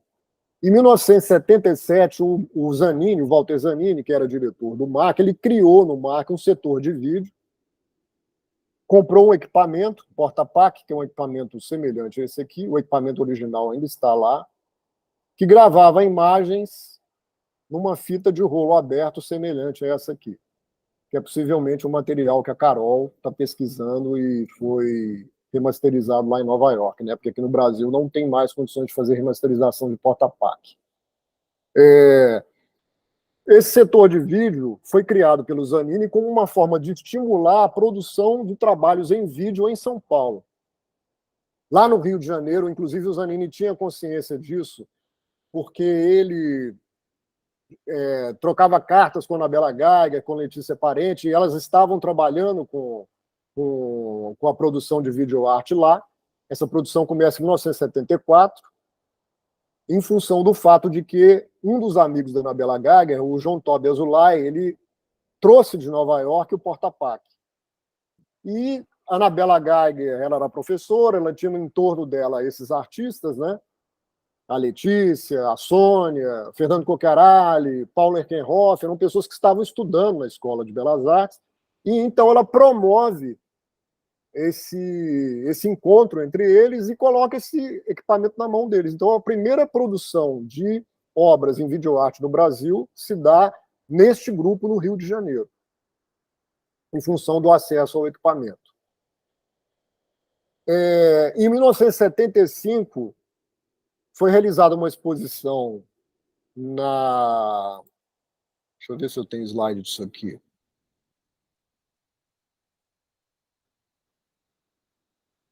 Em 1975, foi realizada uma exposição no Instituto de Arte da Filadélfia, e a curadora da exposição, a Suzana Della Rente, ela entra em contato com o Zanini, isso em 74, inclusive tem cartas documentadas disso no arquivo do MAC, na qual ela convida o Zanini para selecionar obras de videoarte para serem apresentadas nessa mostra, que foi uma mostra internacional que aconteceu na Filadélfia, em 1975, chamada Videoarte. O Zanini, então, ele entra em contato com a Anabela Geiger e entra em contato com a turma de São Paulo, Regina Silveira, Gabriel Borba, Júlio Plaza, e instiga eles, gente, vocês não querem produzir obras em vídeo para participar dessa exposição? Inclusive, Regina Silveira conta essa história, que eles ficaram loucos atrás do equipamento em São Paulo, a Polícia Militar de São Paulo tinha um porta-PAC, obviamente eles não conseguiram isso emprestado, e eles então não produzem nada. E os vídeos que vão para essa mostra lá na Filadélfia 75 são os vídeos produzidos no Rio de Janeiro, somados à produção do Antônio Dias, que nessa época estava em Milão, e ele produz alguns trabalhos em vídeo que continuam inéditos no Brasil até hoje, realizados na Arte 22, que era um ateliê de produção que havia em Milão. Ele produz 2 trabalhos em vídeo lá. Não são os filmes em Super 8, que inclusive estão no acervo do MAN, né? São trabalhos em vídeo. E esses vídeos, então, são exibidos na mostra. Com esse estímulo, então, o Zanini cria o setor de vídeo, e esse setor de vídeo dura praticamente 1 ano, no qual, então, os artistas realizam os primeiros trabalhos em porta-PAC, que vão constituir esse conjunto de obras desse período pioneiro da produção de videoarte em São Paulo. Em 78, o Zanini sai do museu e realiza no MIS, no Museu da Imagem do Som de São Paulo, uma mostra chamada Primeira Mostra Internacional de Videoarte. E ele leva esse material, inclusive o equipamento, para o MIS. E eles exibem esses trabalhos lá. Por algum motivo, que não se sabe qual, isso ficou lá. Ou melhor, foi descoberto que isso ficou lá só em 2013. Porque o material, depois que foi para o MIS, ele ficou perdido inclusive dentro do museu. Então, todas as iniciativas que tinham de tentar localizar esse material, elas não se sabiam, né? O que se sabia é que algumas dessas obras tinham sido remasterizadas para o Matic, depois, que era um formato de vídeo dos anos 80, depois isso foi transferido para digital, já para DVD, já no final dos anos 90, ainda com o Zanini vivo, e foi esse material que passou por esse processo de digitalização, de remasterização, digitalização, que foi pesquisado pelo Arlindo Machado, pela Cris Mello, e por todas as outras pessoas que fizeram teses de mestrado e doutorado a respeito desse assunto, sempre citando a mesma fonte, que era o Arlindo. Só que o Arlindo não viu as obras no todo. Ele viu só aquelas obras que haviam sido remasterizadas. Quando, então, eu fui fazer a minha pesquisa de pós-doutorado no MAC, isso já em 2016, que eu cheguei com o meu projeto, que era um projeto para trabalhar. O meu objeto de pesquisa era o acervo de filmes e vídeos de artistas do MAC, era esse o meu objeto de pesquisa. A Cristina Freire, que foi a minha supervisora, falou: Roberto, dentre o acervo estão as fitas porta-pac do setor de vídeo do MAC. Aí ela me contou a história, cujas matrizes foram encontradas só em 2013, ficaram desaparecidas durante praticamente 35 anos e foram digitalizadas pelo Antônio Muntadas na Espanha. E esse material está digitalizado aqui e ninguém pesquisou ainda. Eu falei, como? Eu falei, ninguém assistiu às matrizes ainda, nenhum pesquisador viu essas matrizes e fez um trabalho sobre esse assunto. Eu falei, então, eu vou me dedicar a isso, né? Aí, quando eu vi, são 10 fitas porta-pac, quando eu vi as matrizes, eu falei, nossa, isso é incrível, porque tudo que foi escrito a respeito sobre essas obras até então, elas vão ter que ser... É uma história que tem que ser revista, porque o que se escreveu sobre aquilo, se escreveu sobre parte daquilo. Então, a minha pesquisa de doutorado, praticamente durou quase 3 anos, ela foi se estendendo, foi exatamente uma pesquisa em torno dessas matrizes depositadas no acervo do MAC, tentando reconstituir a história, através de entrevistas, através da análise do material, através de cotejando informações, né? E essa pesquisa, então, além da exposição que foi apresentada, além, obviamente, do relatório de conclusão, foi feita uma exposição em 2021, onde nós, então, apresentamos, dentro de uma perspectiva contemporânea de museografia, né, essas obras produzidas em larga escala, etc. Aqui está o porta-pac original, que não funciona mais. E depois, posteriormente, ou melhor, na verdade, aconteceu simultaneamente, porque aqui a gente estava no período da pandemia,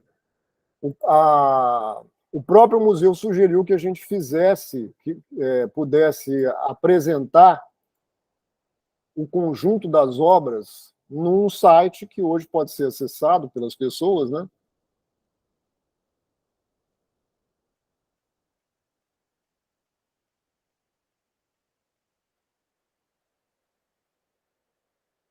Que é uma espécie de uma exposição virtual que foi criada, né? O link de acesso aqui. Depois, inclusive, gente, eu estava pensando aqui, eu posso passar para Gisele e ela compartilhar com vocês algumas referências bibliográficas, sugestões de consultas a sites, etc., que servem de referência de pesquisa, né? Mas aqui, então, é o site que foi criado, onde eu reuni de maneira muito resumida, né, o resultado da pesquisa. Mas a grande contribuição, esse aqui é o porta-pac, né, é o equipamento que foi comprado pelos Zanini em 77, o equipamento utilizado por eles na produção dessas imagens. Isso aqui é um rolo do porta-pac, né, que é a fita de vídeo. Aqui, curiosamente, essa tinha registrado aqui, ó, o conteúdo dessa fita. Mas o principal está aqui, que é a possibilidade das pessoas poderem assistir o conjunto, né, das obras produzidas por eles naquela época. Como eu falei, muitas delas ficaram absolutamente desconhecidas até a publicação da minha pesquisa. Como, por exemplo, o trabalho do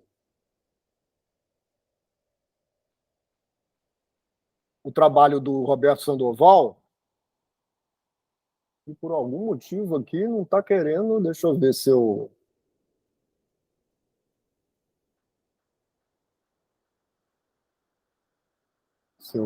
recarrego aqui.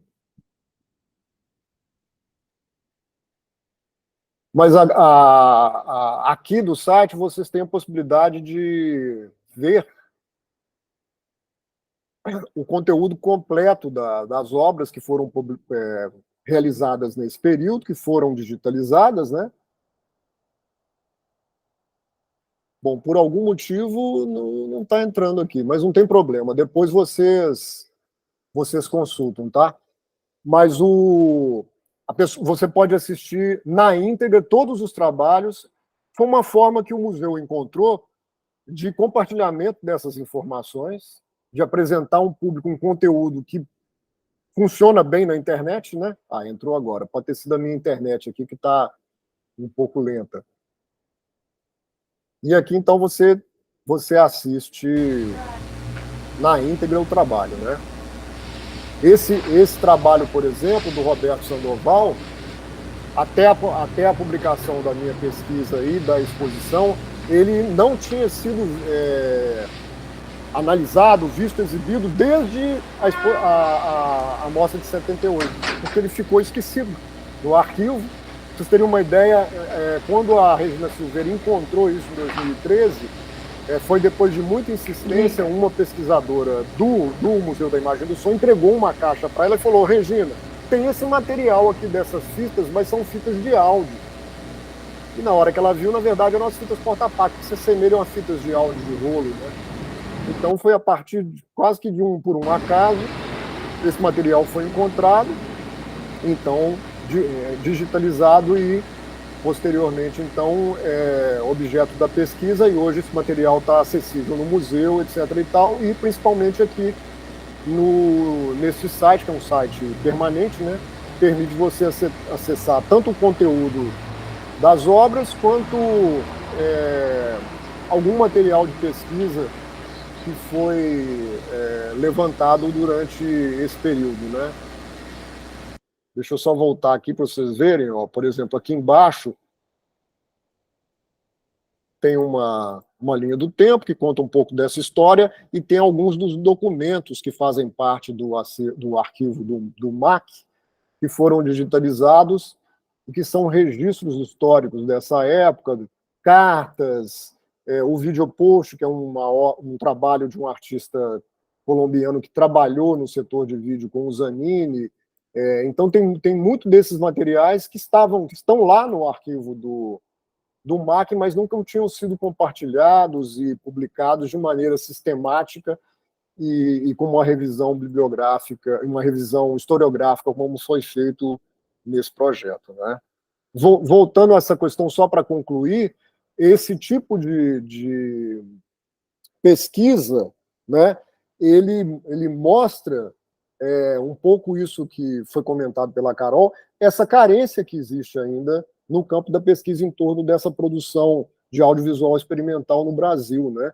Você vê, depois de tanto tempo, depois desse material digitalizado, só em 2016, em função da minha pesquisa, esse material então foi levantado, analisado, pesquisado e publicado numa exposição no museu. Quer dizer, um arquivo, um acervo do museu que estava lá, meio que silenciado, né?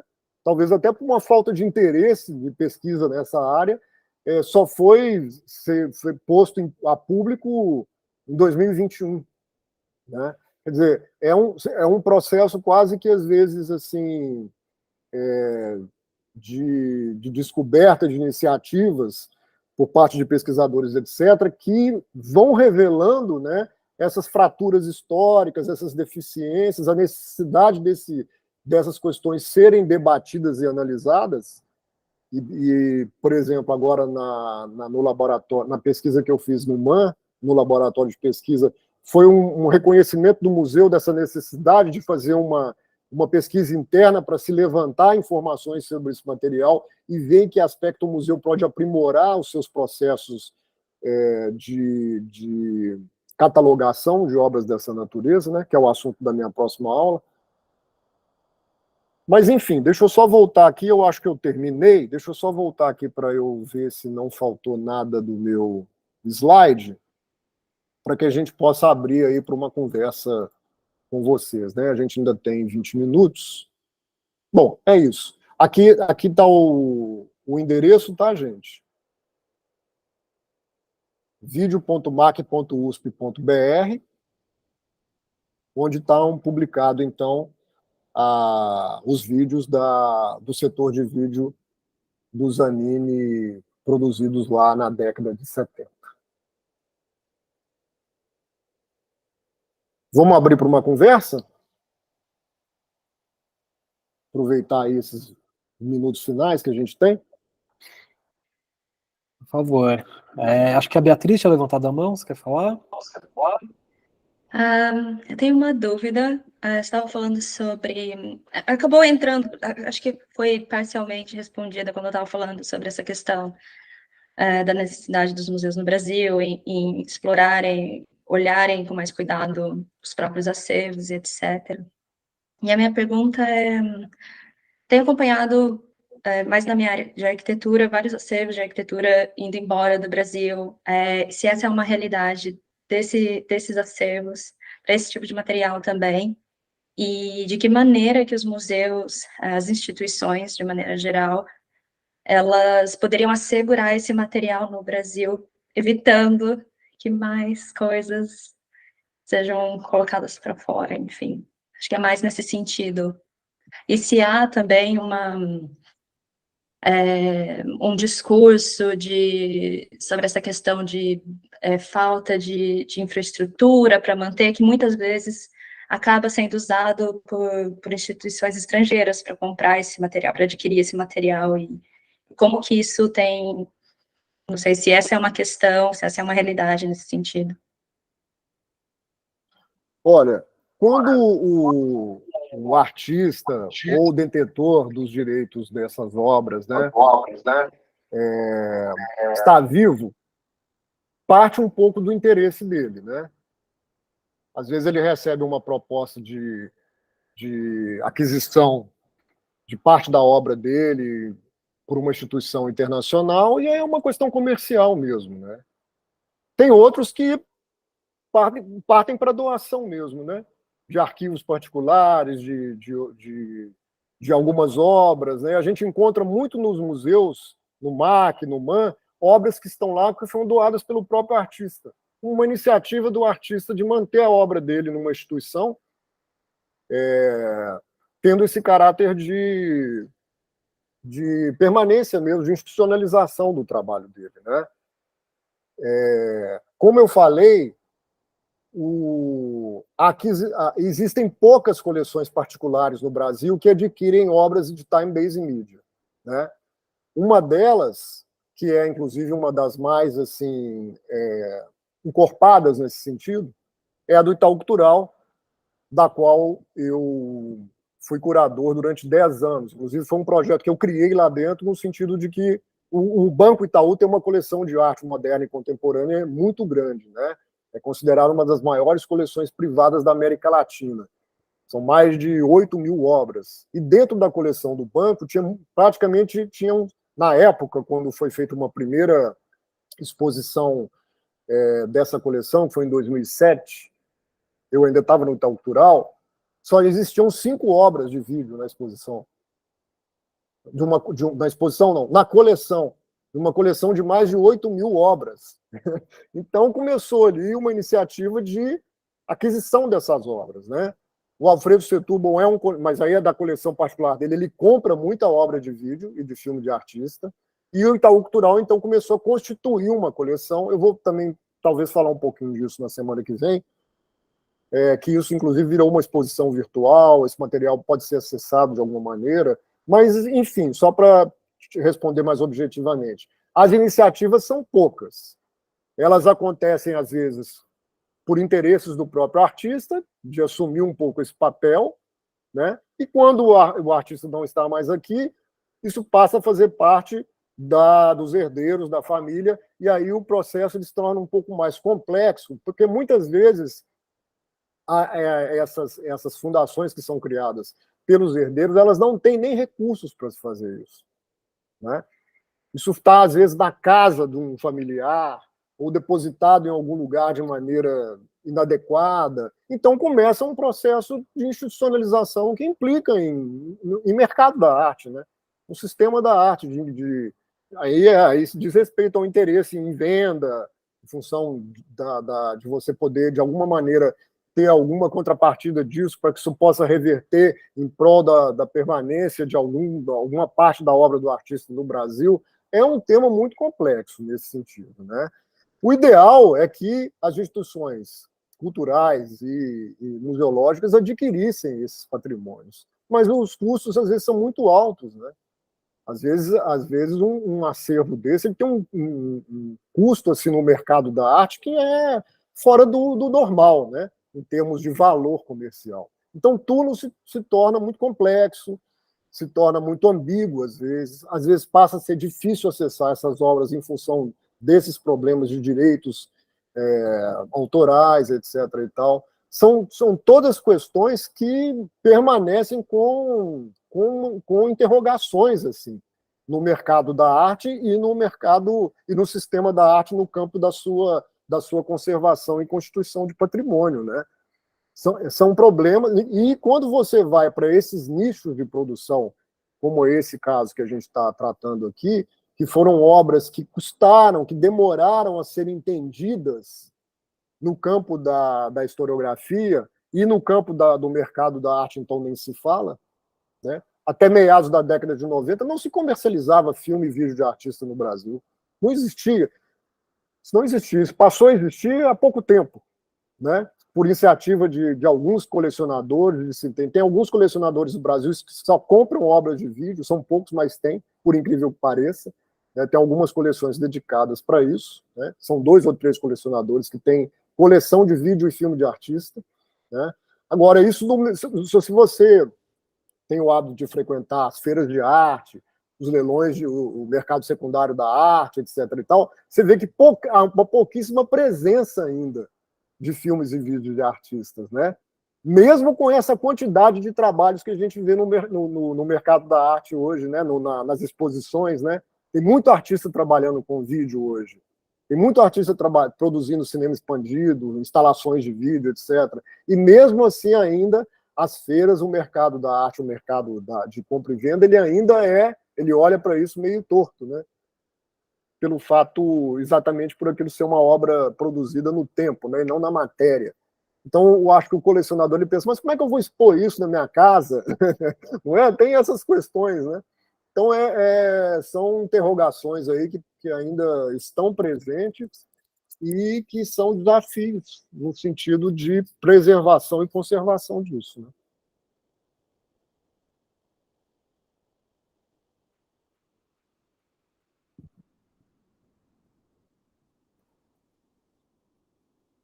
Roberto, eu queria aproveitar e fazer um gancho só com essa última coisa que você falou e também comentando o que a Beatriz disse, essa dificuldade, às vezes, dos colecionadores, né? E você mencionou essa ponta do colecionismo, né, privado, do trabalho que isso dá, às vezes da dúvida, né, dessa questão do suporte, do que muda ou não. Só para fazer um paralelo, né, com a Beatriz falou, essas questões de vídeo, a verdade é que elas dão muito trabalho para as instituições, assim, dão trabalho e de logístico, de custo, operacional. E para a gente ter uma ideia, até obras que não chegam nesse caráter de vídeo já são distorcidas ou simplificadas. Então eu falo aqui numa opinião muito pessoal, assim, mas né, há alguns anos teve uma exposição do Hélio Oiticica, né, no MASP, muito bonita e etc.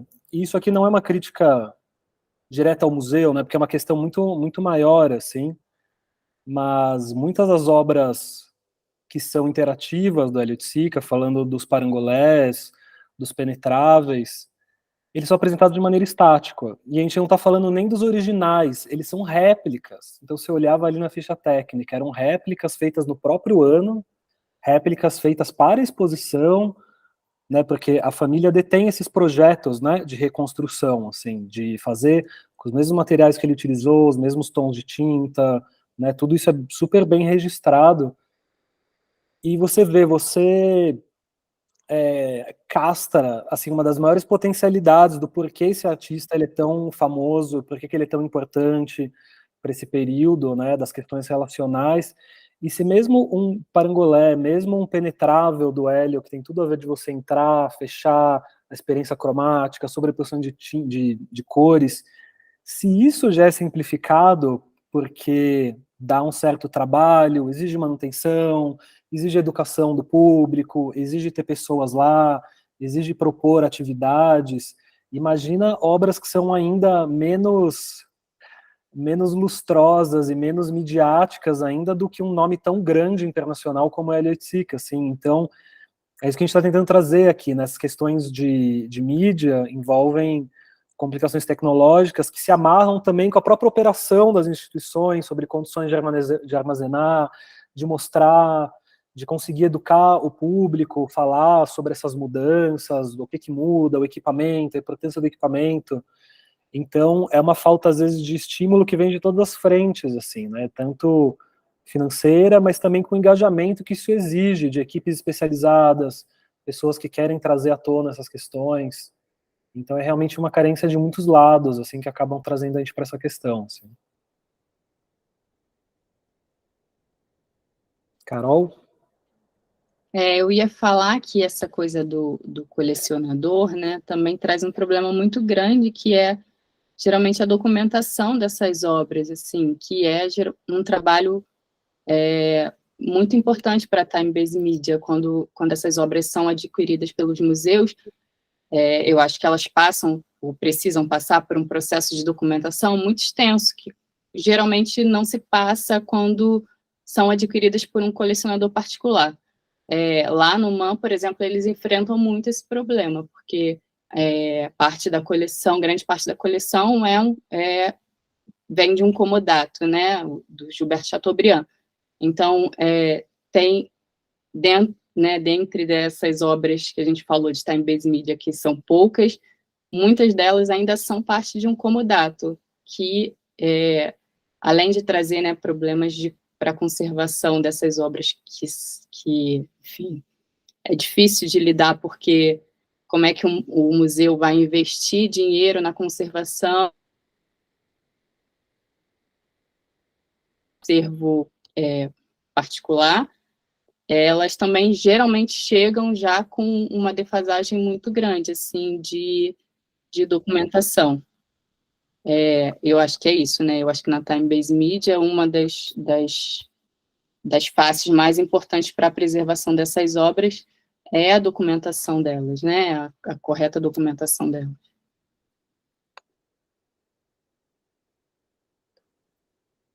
Gisele, você ia falar? Não, eu só tenho uma pergunta, nem sei se é para a Carol ou para vocês. Queria entender por que o comodato dificulta a documentação das obras.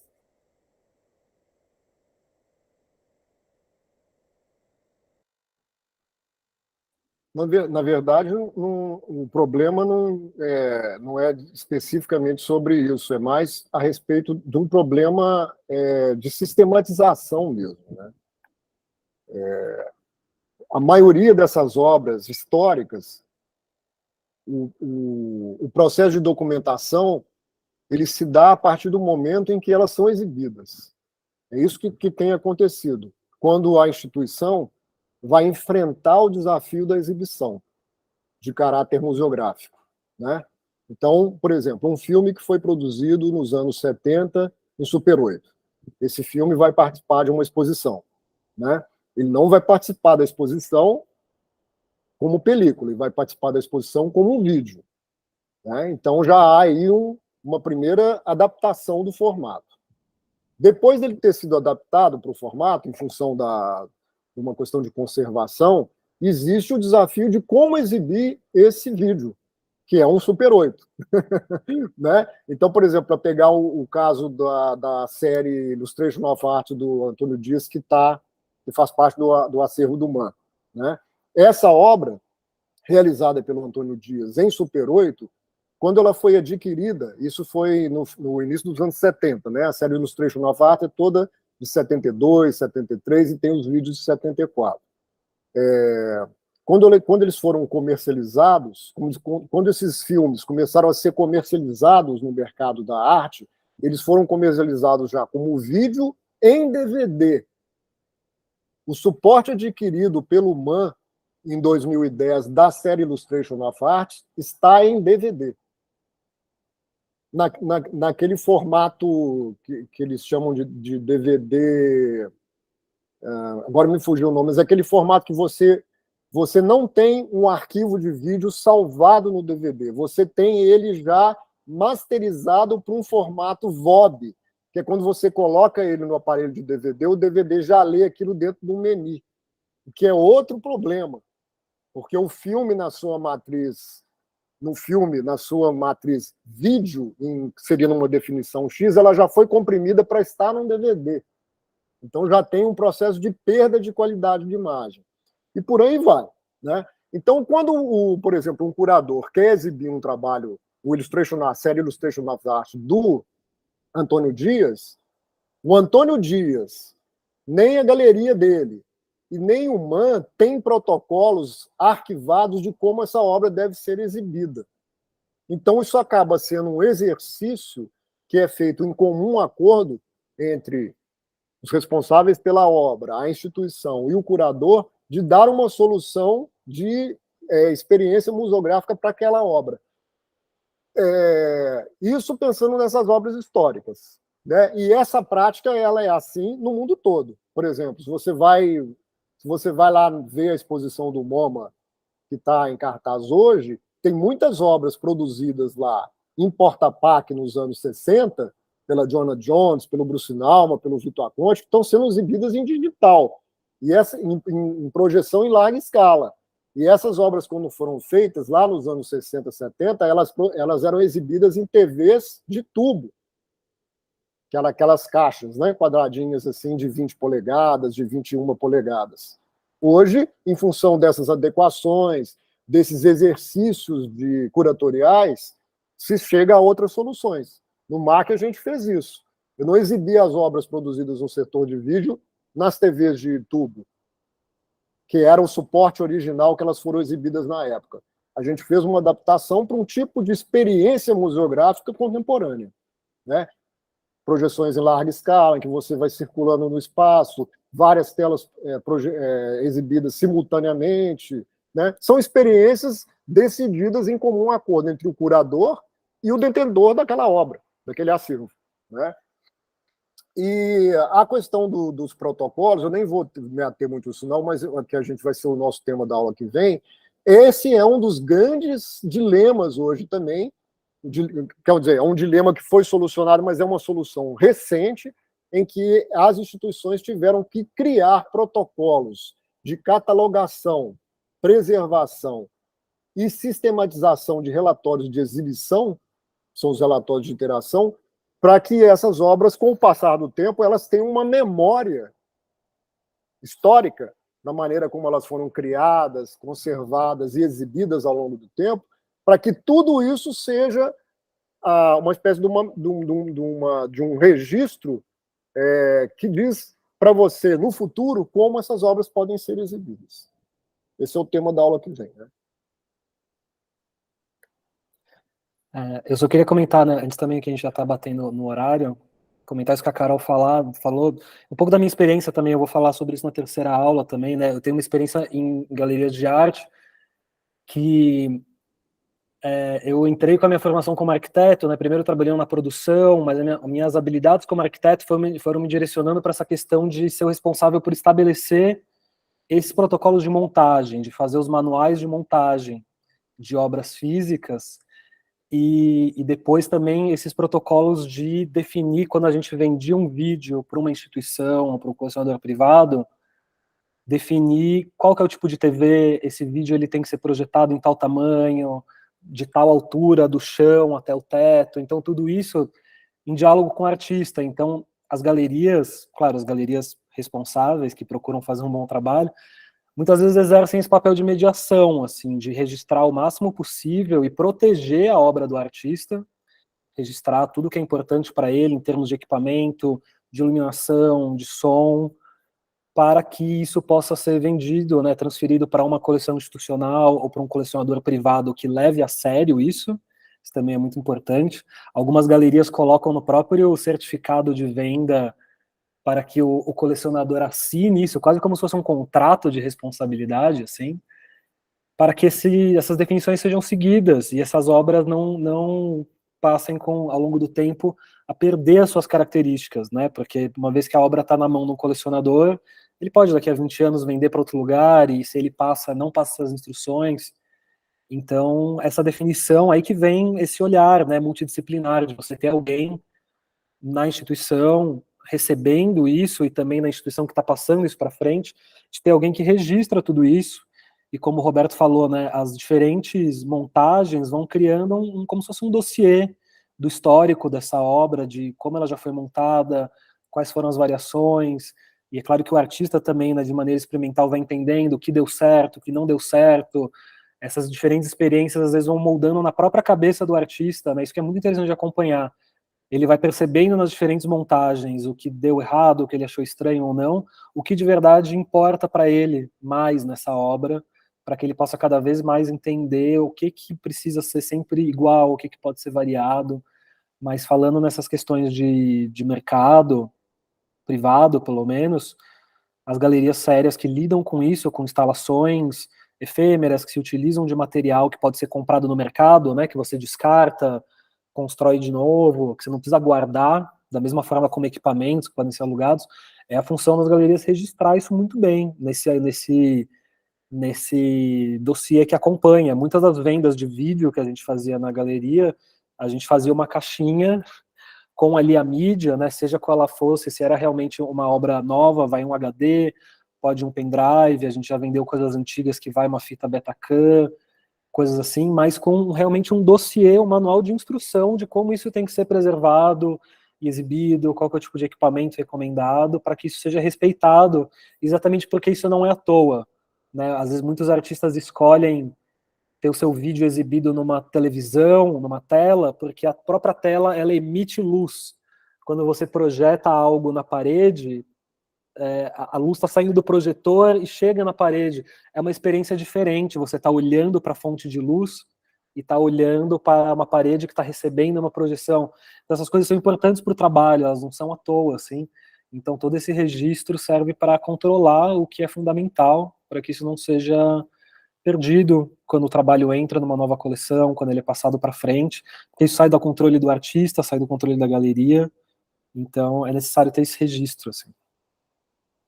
E é isso. Alguém tem mais algum comentário, alguma coisa? A gente está meio que chegando no horário.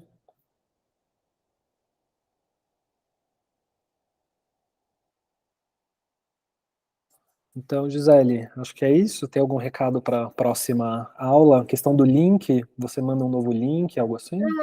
O link é sempre o mesmo, acessa pela Simpla, tá? Se alguém tiver alguma dificuldade para entrar, pode entrar em contato comigo, mas a ideia é que vocês acessem a Simpla com o e-mail que vocês utilizaram ao fazer a compra do ingresso. As gravações também eu vou subir na plataforma e vou encaminhar, então, amanhã ou depois, mas eu acredito que amanhã mesmo, um link com as informações para vocês acessarem a gravação. Só o PowerPoint que eu não sei ainda, vocês vão encaminhar para eu subir na plataforma ou não? Eu te mando, E aí aproveito e mando também aquelas referências que eu acho que podem ser úteis aí, né? Tá ótimo. Algumas referências bibliográficas, alguns sites, algumas publicações recentes. Esse tema do time-based media mesmo, praticamente não tem nada publicado no mundo todo. Saiu um livro agora, no passado, que é um livro mais substancioso, assim, então eu vou passar algumas dessas referências, assim. Tá bom, perfeito. Eu vou, então, subir a apresentação de slides na plataforma e eu acho que eu vou criar um Google Docs com as referências de cada aula, e eu coloco os links e os livros que vocês forem indicando, tá bom? Gente, obrigado, viu? Até a próxima Obrigada, aula. gente. Espero que tenha sido proveitoso aí para vocês. Foi ótimo. Foi bem legal. Boa Obrigada. Até a próxima Obrigado a quarta. todos, pessoal. Tchau, boa Ah, noite. um abraço. Tchau. Tchau, boa noite. Obrigado. Valeu.